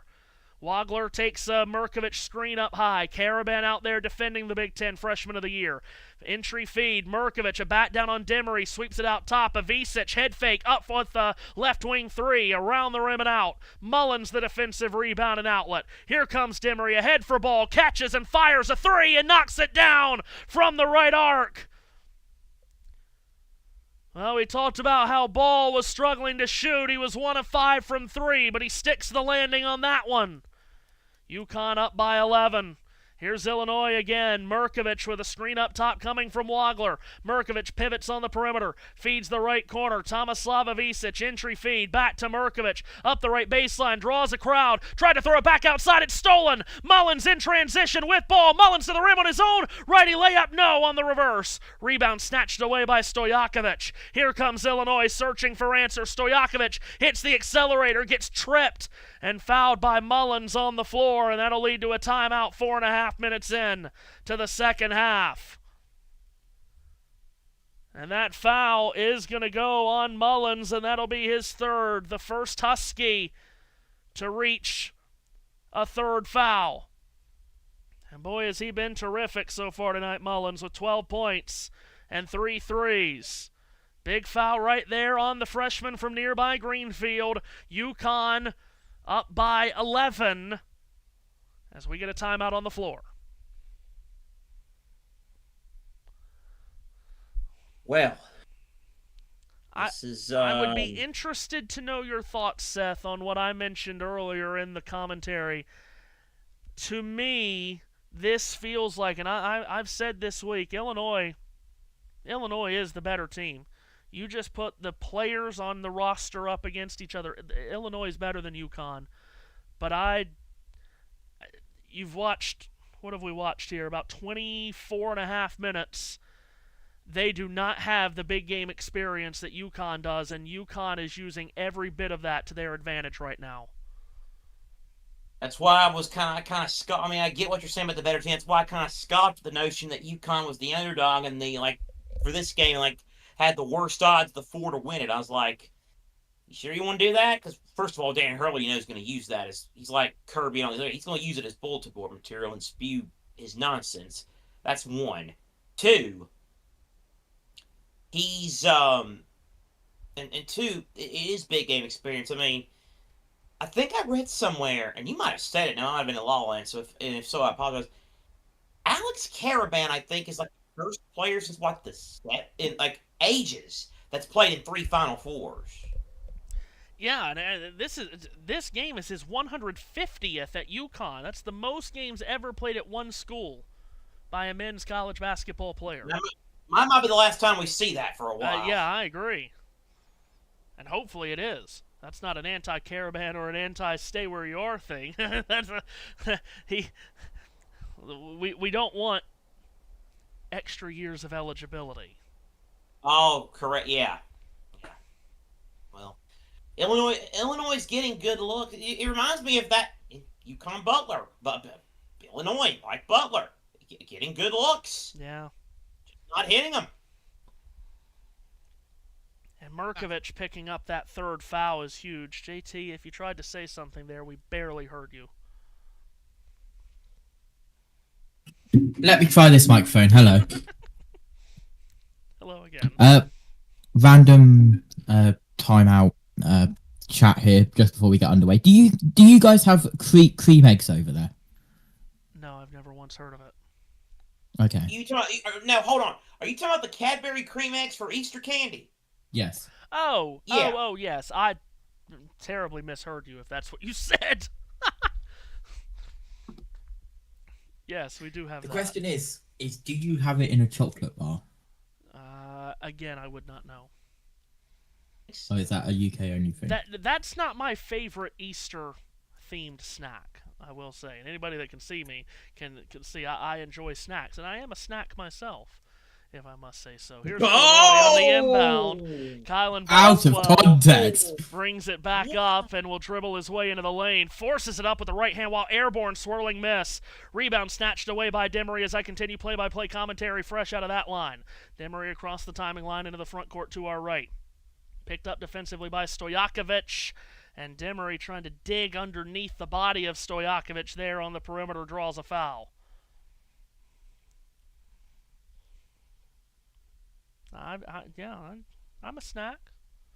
Yeah, sure. Just stop it. Sure. Stop. Yeah. Jaden Rossell inbound near side front court. I like the Reese's peanut butter eggs. Those are my. Oh my! Favorite. Let me tell you, that one, Reese's peanut butter eggs. God Almighty! Inbound to Demery. Left-handed yo-yo hip-high dribble defended by Hummerkaus. Feeds it left. Caravan on the elbow. Cuts to the rim and misses the dunk, but he gets fouled. Who's that foul going to be on? Could be on either Avicic or Davis. I think it's on Avicic. It is on Tomislav Avicic. Caravan will shoot at the line.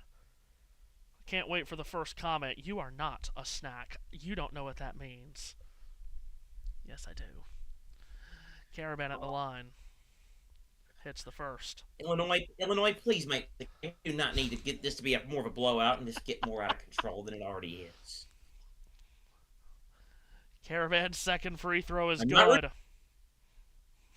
I'm not rooting for him to win. I'm just rooting for him to make it close. We gotcha. But there's a difference. Yeah, we gotcha. Yeah. Illinois now facing their largest deficit of the season right here. As they trail by 13, how will they respond on this huge stage? Wagler knifes his way in, lofts it back outside. Avicic up top, hands Stojakovic, drives inside, flips it up and in. What a strong drive and finish by Andrei Stojakovic, who's had a terrific tournament. He's gotten better and better as the year has gone on. He's got 7 here tonight. Demery up top, feeds it right. Reed flips it back into the hands of Demery. Hummerkaus defends off a screen, feeds Caravan up top, and the 3 skips off the cup, no good. Scrap for the rebound, and on the inside, Illinois had it, but there's a foul called, and it's going against Illinois. And we got a lot of whistles being blown right now in this second half. That's 10 fouls called in less than 6 minutes of game time in this half. And as you can see on your screen, 5 on each team. UConn will inbound from underneath. Out to Ross, who catches on the left wing outside the 3. Centered for Reed. Handoff Caravan, shoveled back. Demery gets it out of the right corner, open for 3. Bad miss. He missed it all over the place. And the rebound comes into the hands of Stojakovic, who's running back the other way, 1-on-2, not waiting for help. He forces it up. Glass under a miss. Gets it back. And the putback. Oh my goodness, it hangs on the back of the rim and falls out. And UConn's got the rebound. Caravan loops a transition pass diagonally into the front court. UConn back on offense. Wow. I don't know if Stojakovic needed to go that quickly, but how unfortunate was he that thing hung on the back of the rim. It nearly stopped rotating all the way around, and we would have had a sitter. Demery at the top of the arc. Bounce pass left wing. We've got a whistle away from the ball. Foul is called. It's on UConn. Illegal screen was set by Ross. Wow, Stojakovic. I mean, what can you do here, Seth? You're not going to win if this is how the rim's going to treat you. No, you're not. I mean, that's the honor being a downright something you told me. You made up a term one time that I won't repeat. But at the same time, but as quote unquote unlucky as that might be, again, it's Illinois going too fast. They've done this all night. Yeah, they had Stojakovic had no need to go that quickly on a 1v2. That illegal screen set by Ross goes as a turnover. First of the game by UConn. We played nearly 27 minutes before they turned it over. Illinois has nearly turned it over into the front court there as the pass by Davis was just lassoed in by Wagler, who takes a screen, shoots ahead on 3, misses off the heel. Davis reaches for the offensive rebound. Back to the outside, Stojakovic resets and reloads the offense. Now to Wagler, left-handed dribble, skips it inside. A back in by Avicic, turns with his left hand and floats it up and in.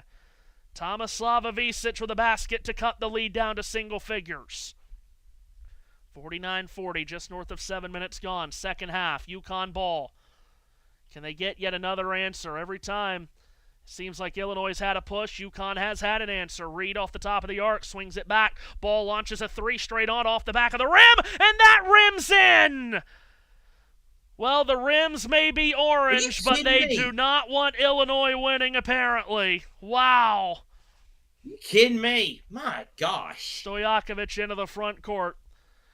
Huskies by a dozen. Stojakovic leaps his way to the lane. Right to the rim he goes. Banks it up at a tight angle. Glass and rim miss. Reed the rebound. Outlet for ball. Taken away. A steal by Davis, who goes to the rim and gets pushed from behind and fouled. And Jake Davis out of McCordsville, Indiana, will go to the free throw line, as he never gave up on the play and was able to force the steal. He'll go to the line, where he does not live very often. He's taken just 20 free throws this year. He's made 15. Yeah, I mean, again, it's hard enough to beat UConn as it is, but if that's how the rim's going to play you, I mean, my gosh, Davis hits the first. And as I said, the rims may be painted orange, but right now they're not favoring the team in orange because, wow, that's a 5-point swing just based on the rims. That shot from Stojakovic that wouldn't go, and then the three that did at the other end. Couple of possessions after. Trying to stay within arm's distance here is Illinois. Davis knocks down the second free throw, goes 2 for 2. It's 52-42, just about 8 minutes gone here in the second half. Illinois needs a push. Malachi Smith into the front court for UConn. Brings it up and puts it into the hands of Ross. Now back to Smith. Smith and Ross right now the backcourt, along with Jalen Stewart. Now that's an inexperienced backcourt for the most part, but here's Ball out of the right corner. Three doesn't go, doesn't matter. Whistle first. A foul going against UConn. Offensive foul away from the ball. That goes against Ryba.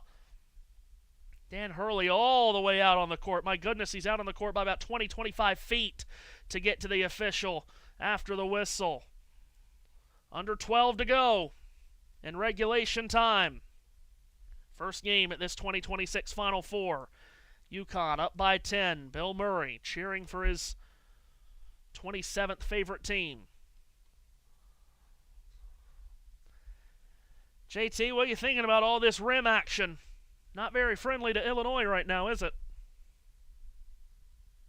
And I'm going to try on this microphone, and I see a green circle, so I think it's all okay. You're very, very yes. low. Oh my god! I'm just going to stay on this mic. I give up for my headset mic. It was fine for the O'Reilly until it gave up as I was signing off. And then I got to the point where I gave up signing off and just said goodbye and ended the stream. Yeah, it's been one of those days. There has been a lot of rim action. It's like I'm going in. No, I'm not going in. Ha, psych. Points. Matthew. Yes. I got up to some shenanigans yesterday in your time zone, two days ago in my time zone, because, well, time zones. I got to see some A10 warthogs. And I know that you very much enjoy that. Yes. Of course, we have to remember why they're over here, and we hope that everyone stays safe and it doesn't get too crazy over in that part of the world. But it was very cool seeing A10 warthogs. Unfortunately, there was no live firing demonstration with the of the gun that they have, because of course the A10 warthog, the plane was built around the gun. The gun wasn't built for the plane. But yes, it was a case of I was going to Mildenhall for the short oval racing, and just past Mildenhall's Lakenheath. Now, Mildenhall has an airbase, but that's got all of the tankers in it and all of the refueling aircraft. Lakenheath is right next to it, and it has got all the fighter jets in. So you have fighter town and you have tanker town. That's how it works in that part of the country. I'm not joking. I drove 3 hours across the... Well, I didn't. My dad drove 3 hours across the country. We arrived at the car park as they were going onto the runway to take off. We couldn't have timed it any better. I was a little gutted we missed the first half of them leaving. But we thought, we'd go there just in case. And, well, it's a good job we didn't see the first 6 go up and go, no, I don't want to go because we've missed them. It's a good job we did go because the second 6 were taken off. And then, of course, I found out an hour, 20 minutes later that they all come back because of refueling issues. Anyway, back to the game. Illinois inbounds. Wagler slips it into the left corner. Stojakovic works his way into the lane. Righty floater wouldn't go. Rebound out of bounds off of Humrickhouse. It'll go to UConn. So yeah, Matthew, yeah. if I hadn't have left to go to Mildenhall Stadium, if I'd stayed for half an hour more, I would have seen all 12 come back. But no, because we had to get to the raceway, we left. Back to the game. UConn into the front court to our right. Malachi Smith, Ryba screen. Smith to the right elbow. Reversal up top. Driving out a closeout. His ball, his jumper around the rim and in. Well, more fortuitous bounces off the rim for Connecticut, and it's solo ball knocking that one in. Lead is back to a dozen for UConn. 54-42. Keaton Wagler on the ball for Illinois. High screen comes. Wagler sprints left. Now pivots his way into the lane. Looks for some room and draws a foul on the floor. And Illinois is in the bonus, as you can see, as that's the 9th team foul against UConn. So free throws coming up here for Wagler. The foul is on Malachi Smith. Keaton Wagler's story is well known. Not highly recruited. In fact, he only received 2 high major offers. In fact, there were some publications that had him ranked well outside the top 100 in the incoming freshman for this season. Turns into the Big Ten Freshman of the Year. He hits the first free throw. One more to come for Wagler. From Shawnee, Kansas. Spins the ball in his hands, bends the knees, flicks the wrist, and that one slides off the right side of the rim, no good. Eric Ryba rebounds, and UConn has possession after a 1-point trip up the floor for Illinois. Malachi Smith into the front court, puts it into the hands of Jaden Ross. Ross, the junior, directs traffic, swings it left. Top of the arc, Smith behind a Ryba screen, then behind another. Crisscrosses and drives, kicks to the right corner. Up for 3, Jalen Stewart misses everything. Ball caroms off solo ball and out of bounds. It'll belong to Illinois with 10.5 to go.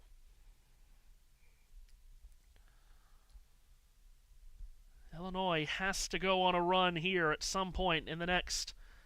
Well, there's 10.5 minutes left, so they really need to go on a run sometime in the next 6 or 7 minutes to give themselves some time at the end of it if they can get one. Wagler puts his back to his defender, Ross, and dribbles into the front court. Hands it off for Ivisic up top. Now back for Wagler. Pivots to his left after picking up his dribble. Feeds it right. Taken by Merkovich. Back on the near side, Wagler.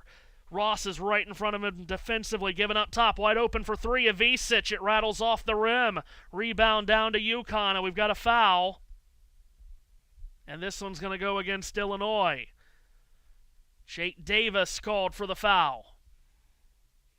Illinois, by the way, is in the double bonus, as you can see, bottom left of your screen from here on out. So they'll be shooting 2 free throws on every common foul that UConn commits. UConn will be in the bonus now from here on out off that 6th foul against Illinois. Davis goes to the bench to get a breather. UConn to inbound. And Humrickhouse tried to pinch Demery, make that Smith into the corner. But now Smith brings it into the front court, and Kylan Boswell has him defensively. Smith plays it back up top. On the logo, ball, nearly lost his dribble. Recovers with Stojakovic defending. He swings it left on the wing. The 3 is down for Jalen Stewart. The 11th 3 of this game for UConn, and Stewart sticks it. And the lead just continues to swell. It's 57-43. Illinois running out of time to come up with answers. Ivisic in from the right, hooks it up and in with the left. 57-45. Just over 9 minutes to go here in regulation time. Malachi Smith into the front court once more for UConn. Dribbles along to his right before handing off for Ball. Ball on the midcourt logo, swings it back right. Smith off to Ball again for Smith. A jab step off right wing, back pedals. Boswell defends. Stewart sets a screen. Humrickhouse switches. Smith trying to find open space. Directs it back into the right corner. Ross dances to the right elbow. Back for Smith. Splits through 2 on the drive. Gives it up underneath. Ryba wide open look at the layup, and he missed. Rebound pulled down by Illinois. Big miss right there from Ryba. Now Boswell sweeps a pass to his right along the perimeter. Gets it back on a return from Ivisic. Boswell on the deck draws a foul. It's Smith who's called for it. 4 fouls now on Malachi Smith. And again, Illinois in the double bonus. So 2 free throws coming for Kylan Boswell, a 77% foul shooter. Dribbles the ball once, now twice, bends the knees, flicks the wrist, free throw is good. JT, I want you to call a Final Four free throw. Because I think Thank you. you You are would so love glad it. I just got back because I've been running around the house for the past 3 minutes trying to get stuff. Hence why the scoreboard was a little bit all over the place. But I'm back now. This free throw will be called as I try to catch my breath. Bounces the ball twice. 3 times, it's up, and Matthew is good. Boswell knocks in both. He's got 6, 10-point game, full court pressure here from Illinois. UConn gets it in quickly and easily, and Demery dribbles into the front court. Boswell picks him up defensively. Illinois needs to string together some stops at this end and then buckets at the other. Demery up top for Reed, who's back on the floor. Down with a dribble, hands it off, top of the key, up for 3. Caravan goes too strong. Rebound taken by Ivisic. There's one Illinois stop. Now can they get a basket on the other end off that empty trip from the Huskies? Boswell gives it to Stojakovic to set the offense. Entry feed Ivisic. Right of the lane, wants to back in on Reed. Ivisic shovels his way into the basket towards his left, and he draws a foul on Reed. And Reed just picked up his 3rd with 8 minutes to go. So still some breathing room there for Reed, but he will have to be cautious to not pick up his 4th. Foul trouble still for Dan Hurley to be circumspect about. Free throws now for Tomislav Ivisic. He's a 75% foul shooter. He'll get 2 as he tries to trim this lead down to single digits, and he does as he makes the first. UConn in the bonus as well, as you can see. Illinois with a +6 advantage right now at the foul line. They've made 14 of 18. UConn is a perfect 8 of 8 from the line. Tomislav Ivisic once again. Knocks down the second. He hits 2. Illinois has cut that 14-point lead down to 8 with a quick 6-point swing. Silas Demery gets the inbounds pass. Wow, and they just called a foul on Kylan Boswell, who bumped into Demery about 80 feet from the basket. That will be free throws at the other end for UConn. It'll be 1-1 as we've got a timeout on the floor right at the 8-minute mark. And that's a tough foul for Boswell to take right there. Timeout on the floor. 8-point game. JT. Is that a very rare occurrence that a media timeout is taken exactly at? And that doesn't happen too often. But yeah, we get the under 8 at 8. At 8. It's not under 8. Anyway, it's not. If you care to look at my screen, Matthew. Oh, hello. Okay, very good. Wow again. You love these things, don't you, Matthew? I just adore them. Yeah. Carl. a little bit more on your level, Matthew. Yes. And I by don't. Your level, you mean? I don't think level. you'll be. Yes, I don't think you'll be driving on. I don't think you'll be driving that home anytime soon. No, I wouldn't fit. No. Yes. Let's put 3 wheels on a car and race them. Yep. And have their rolling that music, the Miami 5-0 theme tune. Because why not? Plane. Ground. What is that? Plane. Ground. It was just a random photo that I was taking in a moving car at like 50 miles per hour. Same here. To try and capture this. Oh my god, this thing's huge. Big plane. Oh my good lord. I've actually I've actually stood on the ground next to one of them. I don't know if I have the photo somewhere. Hold on. We'll see if I have the photo of it. See if I can get it before this game ends. Sorry, this timeout ends. Wow. I was gonna say, if you think it's gonna be until this game ends, how many pictures do you have? Thousands, tens of thousands. Tens of thousands. Yeah, joking. And I'm gonna be at this place camping for 6 days, so that'll probably get 10,000 on its own at least, no doubt. To say if I get over 1,000 in a day. JT's going to scan for a picture as play is just about set to restart. UConn has hit 11 threes, 11 of 29 from 3. It's here, but it's so big I couldn't fit it in the frame. Wow. My goodness. Yeah, UConn 11 of 29 from 3. Illinois 4 of 18. Wow, that thing is huge. Good gracious. Scare the daylights out of me just being next to it.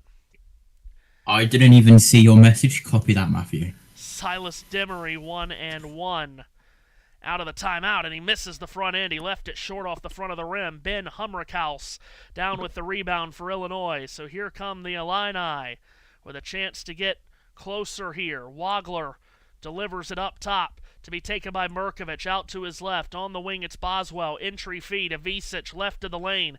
Backs his way in on Reed, who's got 3 fouls. And out to his right, Avicic hooks it up and left it short. Reed comes down with the rebound, and here comes UConn. Flashing into the front court is Demery.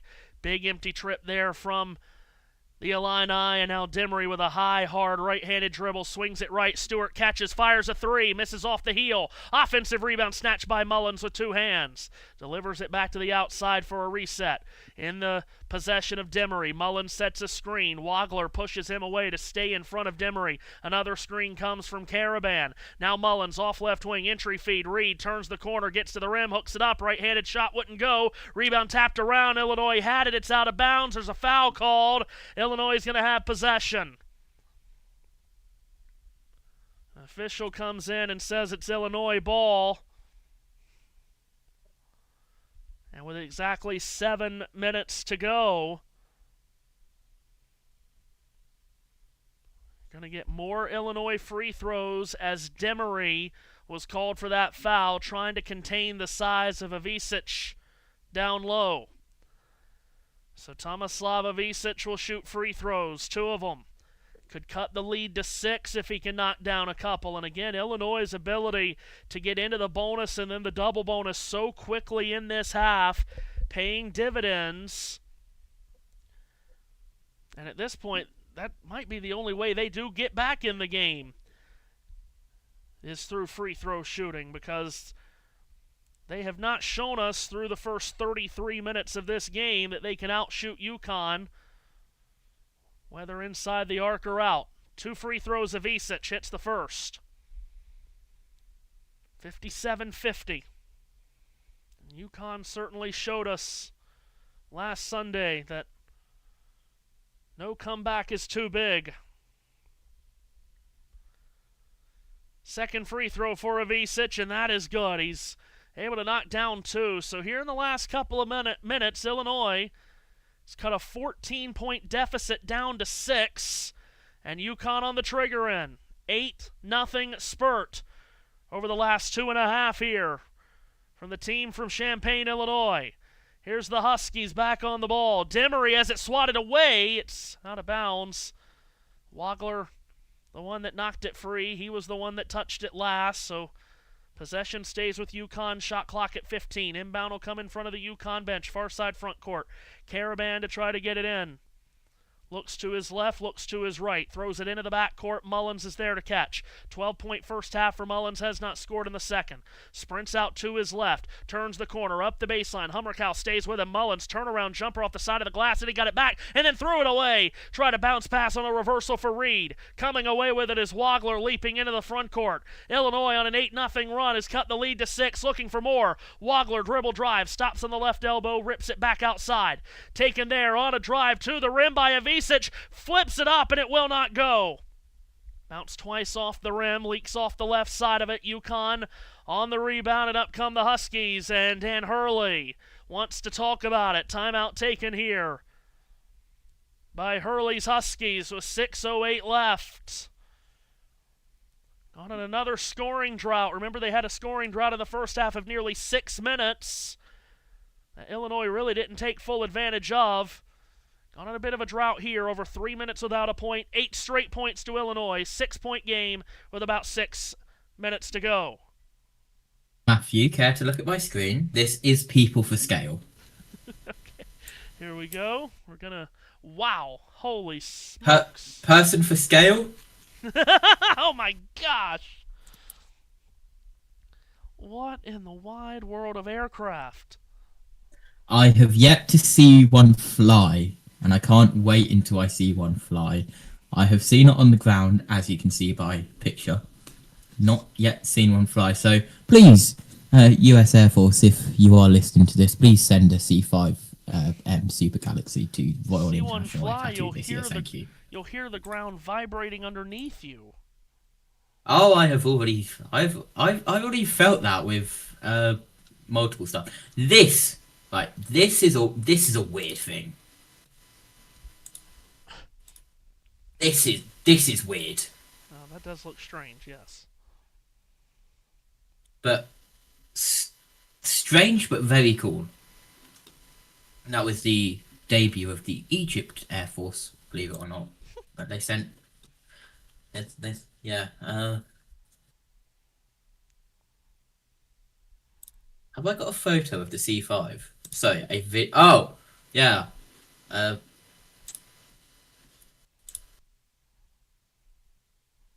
They had the internal generator active on the C5, and it was loud. Even the internal generator is loud. To the fact that if I share my screen, Matthew, and tell me when you've got that. Oh, wow. Oh. Ready? Yes. Oh. That isn't even an engine, that is the internal generator. That is the generator of the aircraft. Oh, my Lord.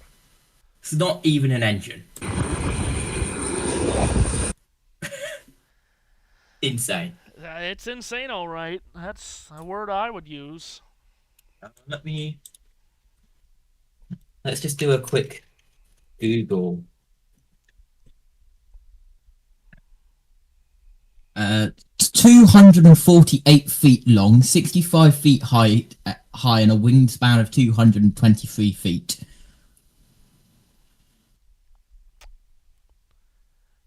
Again, it has a...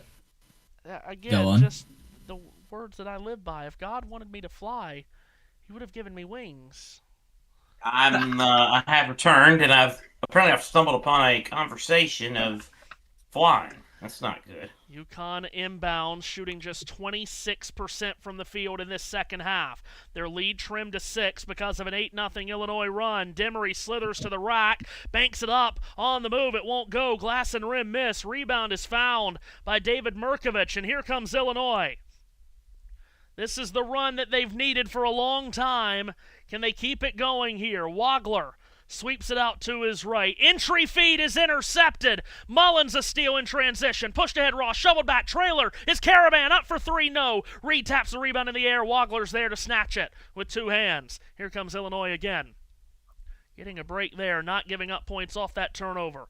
Wagler will set the offense. Ivicic sets a high screen. Wagler dribble drive up the left lane line. Stops. Twirls it back outside. Plays catch with Ivicic. Now Wagler tries to get going downhill. Feeds Ivicic up with a left wing 3. Line drive missed short. Humrickhouse right there. Offensive rebound. Missed the putback. Came back out to Stojakovic. Back up strong to the rim. He lays it in. This is a 4-point game. It's a 10-0 Illinois run. Timeout is taken by Brad Underwood. Illinois taking some punches, but getting off the deck here and throwing some punches of their own. Final 5 minutes of the first Final Four game. And UConn's once 14-point lead is down to 4, Seth, and Illinois' finally starting to find some baskets, and I can't say they've changed their offense very much. They're just finally starting to get some to drop. Any Illinois fan that might be on the stream might be wanting me to stay off air and stay in the other room because all of a sudden they have... Our guy Ethan Carter will be messaging you shortly, I'm sure. Yes, he will. Yes, he will. But yes, it's a heck of a fight here from Illinois, and hey, at least we got a game. At least we have a game here, and, well, this is the thing now, Illinois, they got to keep up the intensity because we're getting to crunch time, and we know, gut check time, and, championship teams find ways in gut check time, and Lord knows, as you just mentioned, UConn, they absolutely have done this so many times. So many times in the last few years. UConn to inbound pressure in the backcourt from Illinois. Caravan got it in cleanly for Demery. Braylon Mullins scored 12 points in the first half. Terrace Reed scored 11. Neither of those players has scored in the second half. UConn shooting less than 25% from the field in this half. They lead by 4. Demery runs to his left along the arc and hands off. Ball gives Caravan. Entry feed. Reed. This is always a good idea. And Reed gets underneath the cylinder, turns out to his left and scores.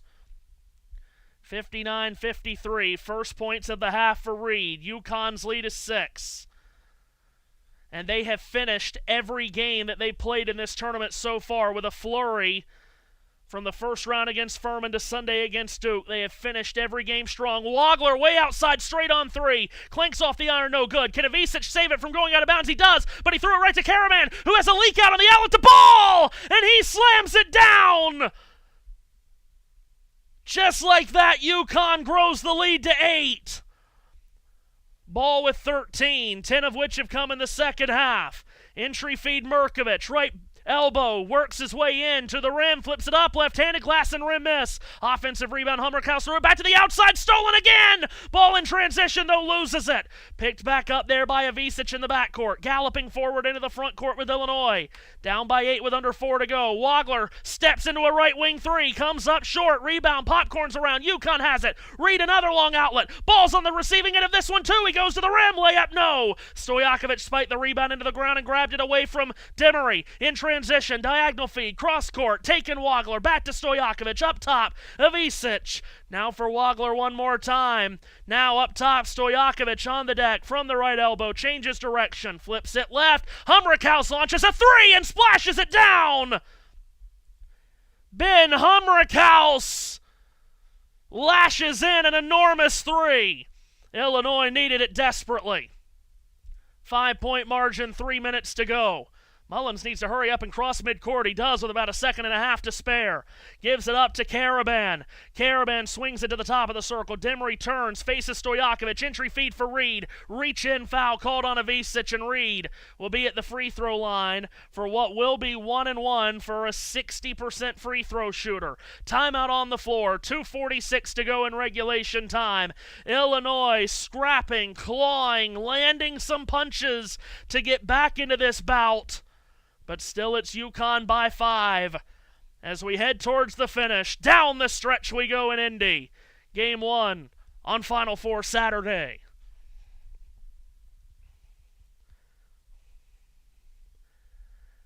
Well, you give a lot of credit to Illinois, Seth, for fighting their way back into this game, but they, as I said, they just haven't been running a lot of offense.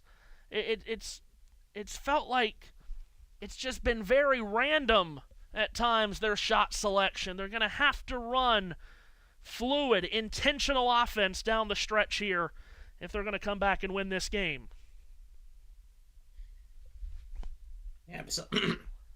Absolutely. And, obviously, shots need to drop, which they haven't, but Illinois is it a too little too late situation. But UConn, solo ball, there they go, making that big play.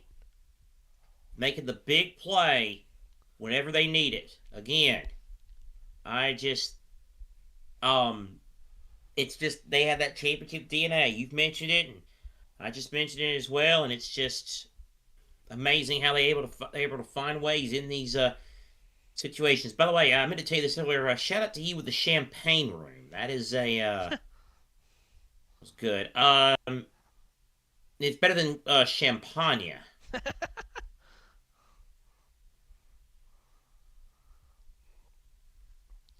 JT, your thoughts as we head towards the finish here? The white flag has been shown. Oh God! Thank you, By. The white flag has been shown for Illinois. Illinois has been shown the black flag. Oh dear. They gave it the white. No, they gave it a 5-point game. Oh. By the way, You believe it or sound not, thrilled, Matthew. Yeah. now. By the way, shout out to I guess it was JT with the orange "We'll be right back" lettering. It's a nice touch. Yeah, well, that is the color. Yeah, so the orange and the dark blue, which comes up more as black than dark blue, but it is not supposed to be Illinois colors. That's the colors, of course, of the Final Four logo. Yeah. Well, either way, I well, wondered what you were talking about then. That makes sense. that's right. Matthew probably. That's right. That's right. If it's "We'll be right back," then Matthew made that. Yeah. So look at Matthew go. JT taught you a few tricks. I have something on my screen right now, which I have no idea what it is. People are walking. There's no dancing. There's no 4-ball sprints. It's just. I think they call it baseball. Don't get me started. Don't get me started on a 4-ball sprint. I will not talk I will not talk ever in my life about a 4-ball sprint. But here's 2 free throws, perhaps, about to be taken by Terrace Reed. It's 1-1, and he's just 60% for the season, but he comes through with a clutch make here with 2:46 to go. A 6-point lead for UConn. As you can see on your screen, 2 timeouts left both ways. Reed knocks down the second. Wow, 60% shooter, makes 2 big ones there.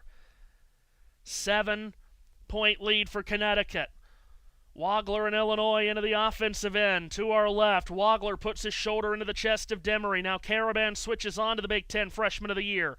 Entry feed right of the lane. Turning his way around a defender went Merkovich. Foul is called on the floor against Demery, who could not hold him back. Now a 4th foul on Demery. Second Husky to pick up a 4th foul. Demery and Malachi Smith with 4 fouls. Free throws coming for Merkovich. He'll have 2, 76% for the season. Freshman from Montenegro takes the first, and it bounces off back iron and misses. Talk about big game experience and coming through in big moments. Terrace Reed, poor foul shooter, but he just made 2. At the other end, Merkovich, solid foul shooter, missed the first, and also, well, nearly missed the second. Wow, it uses a lot of rim to drop in. Kylan Boswell checks back in for Illinois. Merkovich with 3 fouls to the bench. 2.5 to go in a 6-point game. Caravan running the baseline left to right, comes back left and gets it in cleanly to Ball.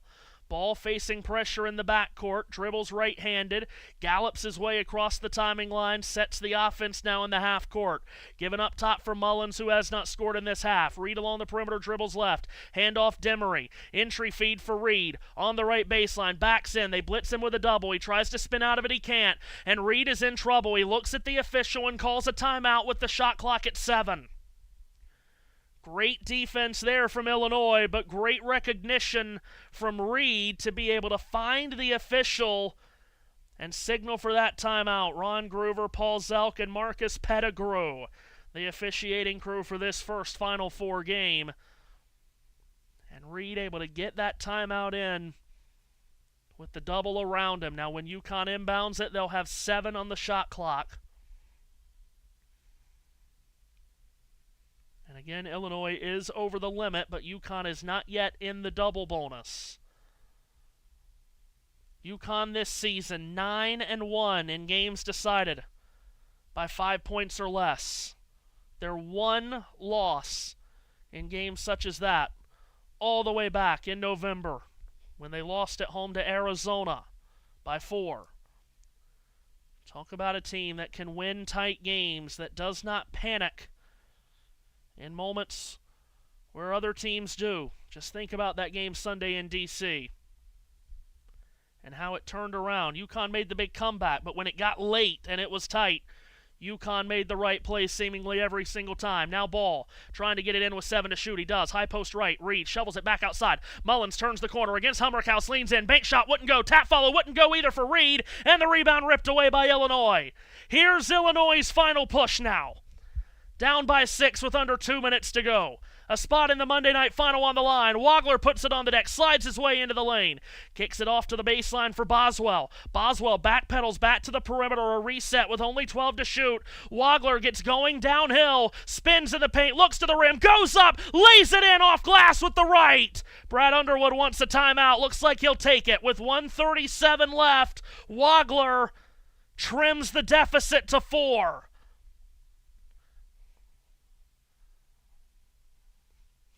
Well, Seth, the line that's been used a lot since that madness on Sunday in D.C. is never underestimate the heart of a champion. Well, Illinois, they haven't won a trophy in a while, but this is a well-coached team and a very talented team, and they are not going away either down the stretch.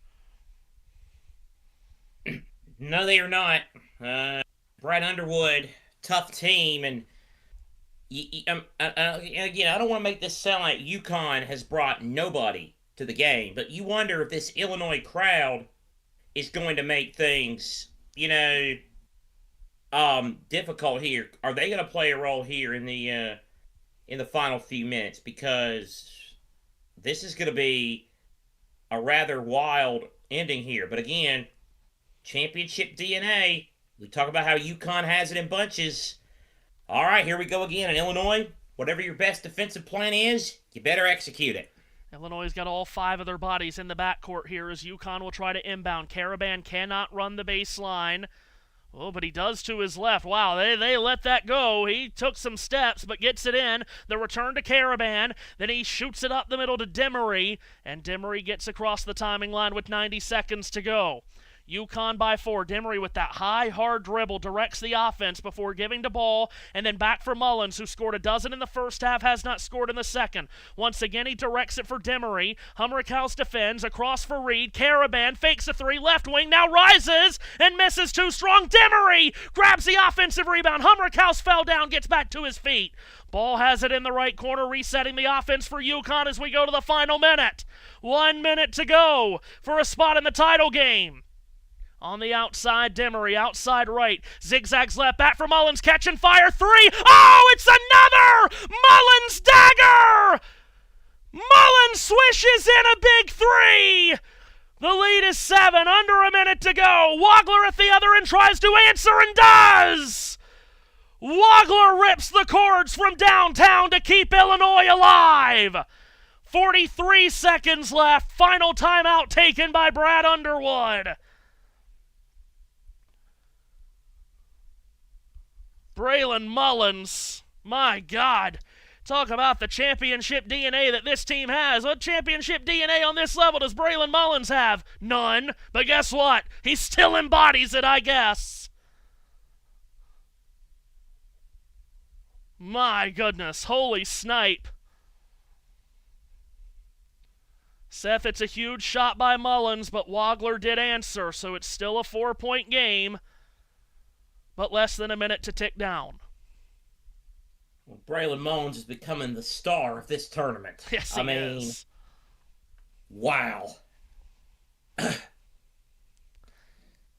Legends are made in March, they say. Oh, boy. What a finish. What a big-time shot. And if you're Illinois, you got to get the rebound, and you got to know where 24 is. Holy cow. What a shot. But Wagler responding, the year of the freshman in college basketball continues. And Wagler and Mullins are the first pair, Seth, of opposing freshmen, each with more than 15 points in a Final Four game since Michael Jordan and Patrick Ewing in '82. Wow.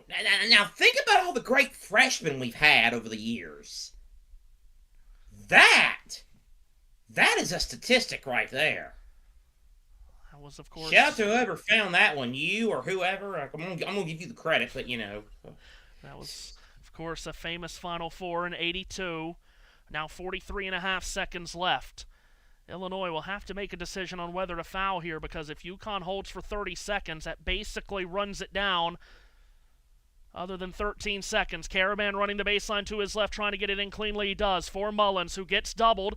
And Mullins trying to step out of the double. Hasn't thrown it yet. Now he does. Demery in the front court makes the catch and gets fouled. Boy, breaking in on Demery there was Ivisic, and he came close to being in position to get the steal. 36 seconds left. Ivisic commits that fourth foul, and Demery will shoot free throws. He's 81% for the season, and still, that was just the 9th team foul in Illinois, so this is 1-1.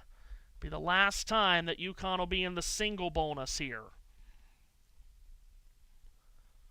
So 1-1 for Demery, the transfer from Georgia. Could make this a 6-point game if he makes 2. Wouldn't be over, but it would be awfully close. Demery bends the knees after 2 dribbles, flicks the wrist, and he's got the first. UConn getting it done at the free throw line in this game. They've only missed 1 free throw. 1 more to go. Illinois out of timeouts. Demery bends the knees. Second free throw rattles in. It's a 6-point lead for the Huskies. And Illinois now just about in position where they can't just take quick 2s. They need 3s. Wagler inbounds it and gets it back quickly from Hummerkaus. He just hit a big 3 a moment ago. He tries this one from straight away. Off the front of the rim, no. Rebound, Jaden Ross and UConn. And he's fouled with 26 seconds to go. Well, that will just about put them to the finish line. We told you earlier, UConn never loses this game. They never lose on Final Four Saturday. They're 6-1 all time in national semifinal games. Ross to shoot 2. And he rolls the first one in, and the lead is 7. And Illinois looks to be on their way out. After a tremendous season and a great March run. Second free throw from Ross comes up short, just their second foul shot miss of the night. Illinois the rebound with Ivisic. Wagler speed dribble into the front court, fakes a handoff, gives for Hummerkaus. Long 3 launch, comes up short. Rebound, popcorns around. Davis in the corner, tried to save it from going out of bounds. He could not. It's out to UConn with 14 seconds left.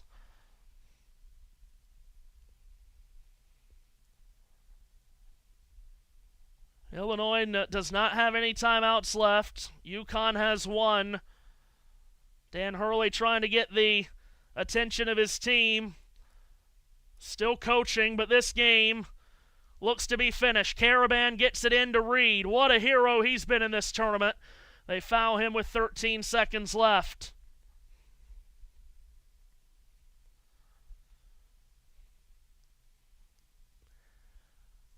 This UConn program did not win a national championship until 1999. And since that Monday night in St. Petersburg, Florida, they have been the best program in college basketball on the men's side. Reed rattles in the first. As Seth told you earlier, they have had inconsistent seasons at times. They would win a championship and then they disappear for a year or 2 or 3. But no one since that night has lifted more trophies in the University of Connecticut. Reed sticks the second.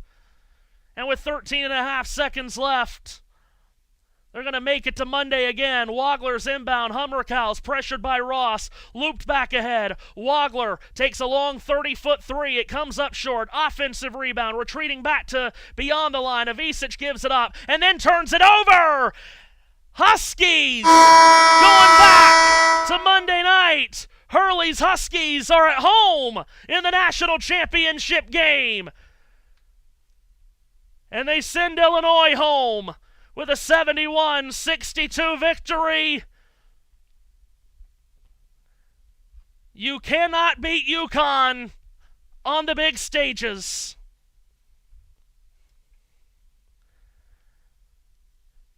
The University of Connecticut is heading back to the national championship game for the third time in 4 years. And Alex Caravan's career will last for one more night to play in career game 151 in a UConn uniform.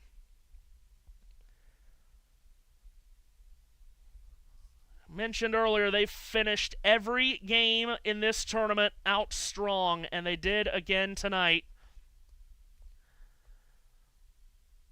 And the story of this UConn team throughout the season: they're not the most talented team, they're not the biggest, they're not the most physical, they're not the most muscular, and they don't shoot it the best. But they have a team that is coached by the best coach in college basketball right now. And Seth, it goes as a 71-62 final to send the Huskies to another Monday night final. Preeminent premier, whatever time you want to use, program in the sport. You've mentioned it in the last 27 years. I mean, it's hard to argue. I mean, the consistency with programs such as Kansas, Gonzaga, and Michigan State since 2000, those are the only three that have made the NCAA tournament every year in that span. Every time we've had a tournament, I should say. But Kansas only has 2 championships in that span. Michigan State only has 1. Gonzaga has 0. When UConn gets to this point, they are quite literally unbeatable. As Matthew mentioned, it is the 8th Final Four in the history of the program, and it's 7th time they've made it to the title game. Oh yeah, the 6 previous trips to the title game, they're 6-0. No big deal. Although they will be, I think it's fair to say that this will be the least likely, I'm trying to find the right word here. This will probably be the less chance of winning that a UConn team will have in a championship game since the first one, when they took on that Duke behemoth. Not that UConn team was bad, but that Duke team obviously very good, only lost 1 game the entire season prior to that. And Arizona and Michigan have been the 2 best teams all year. They'll be the favorites. Whoever wins will be the favorite, but boy, would you bet against the man that's on that world feed screen right now. He's crazy, he's a witch, and he is crazy good at coaching college basketball. He is an absolute menace. Again, there is most definitely a method to the madness. Yeah, there absolutely is. Our buddy Pierre Moss has joined us here, and before we sign off, let's get Pierre in real quick, Seth. Well, Pierre, you're a Big East guy, and it was a quote-unquote down year for the league, only 3 teams getting in the tournament, and yet, lo and behold, the standard bearer, UConn, going back to the national championship game. I mean, listen, we got a lot of good coaches in this sport. We got 2 great ones squaring off against each other coming up in Dusty May and Tommy Lloyd. You know, Bill Self has 2 championships. Your opinions on the likes of Izzo and Few and Calipari and Barnes and so on and so forth can be whatever, but Pierre, they're not this guy. They're not Danny effing Hurley. I mean, he just finds ways, man. Well, I mean, is he crazy? Yes. Is he Jersey? Absolutely. Right out of the mean streets of Jersey City, New Jersey. Dad's a legend. His brother's a legend. And he is creating his own legend as UConn head coach. And if they finish this thing off, it'll be 3 rings in 4 years for this UConn program. He has to go right on the Mount Rushmore of current college coaches who are amongst the very best in this sport. I mean, many may not like his methods, but he gets it done. He gets it done. And I just want to add to what Pierre just said on that. To make it to a championship game in 3 of the last 4 years, and, heaven forbid they win it, but just to make it to 3 out of 4 national championship games in this NIL portal, wide open, parity out the wazoo era of college basketball, Seth, it's not the UCLA dynasty. There's never going to be one of those again because of the time that it came. It's not what Krzyzewski built with Duke. It's different, but it is a modern-day college basketball dynasty. Absolutely. And I think you could say that even if they don't win on Monday night. But if they win Monday night, we said it earlier, it would be the first time since UCLA in 75, Wooden's last championship, that a team won 3 out of 4 championships. So that puts in perspective. And you think about all the great teams that we've had. For goodness sake, UCLA, they had that long streak, in 72, from 60-something to 73. And Matthew, it was almost 20 years, even in this era, it was almost 20 years before somebody repeated. Yeah. Again, it took I think it was 19 when Duke did it. And then it took another 18 for it to happen with Florida, and then it took another 17 for it to happen. And UConn is trying to eliminate the word parity from the college basketball vocabulary. Unreal. Do want to tip our hats off. Nothing to be ashamed of if you're Brad Underwood in Illinois.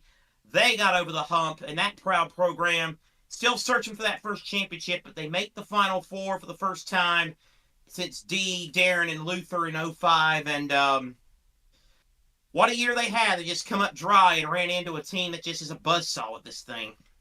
Yeah, no doubt about it. Illinois with a lot to build on. They recruit very well, and they recruit internationally.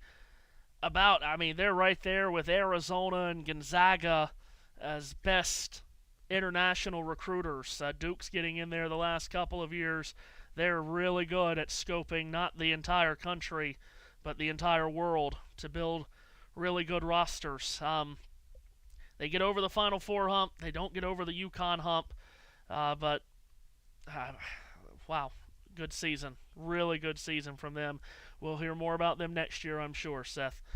Anybody want to catch our breath, get a bite to eat, and do it again? Want to go out to St. Elmo's. That's after the game. That's after. But that is after the game. We'll take a break. Indeed. So, one semifinal down, and now an absolute behemoth and blockbuster comes your way next with Michigan and Arizona. But the final score here, UConn playing for yet another national championship. They beat Illinois. The final score tonight, Connecticut 71, Illinois 62. We're back in a handful of minutes with semifinal number 2, and you do not want to miss this one. I promise you. We'll be right back.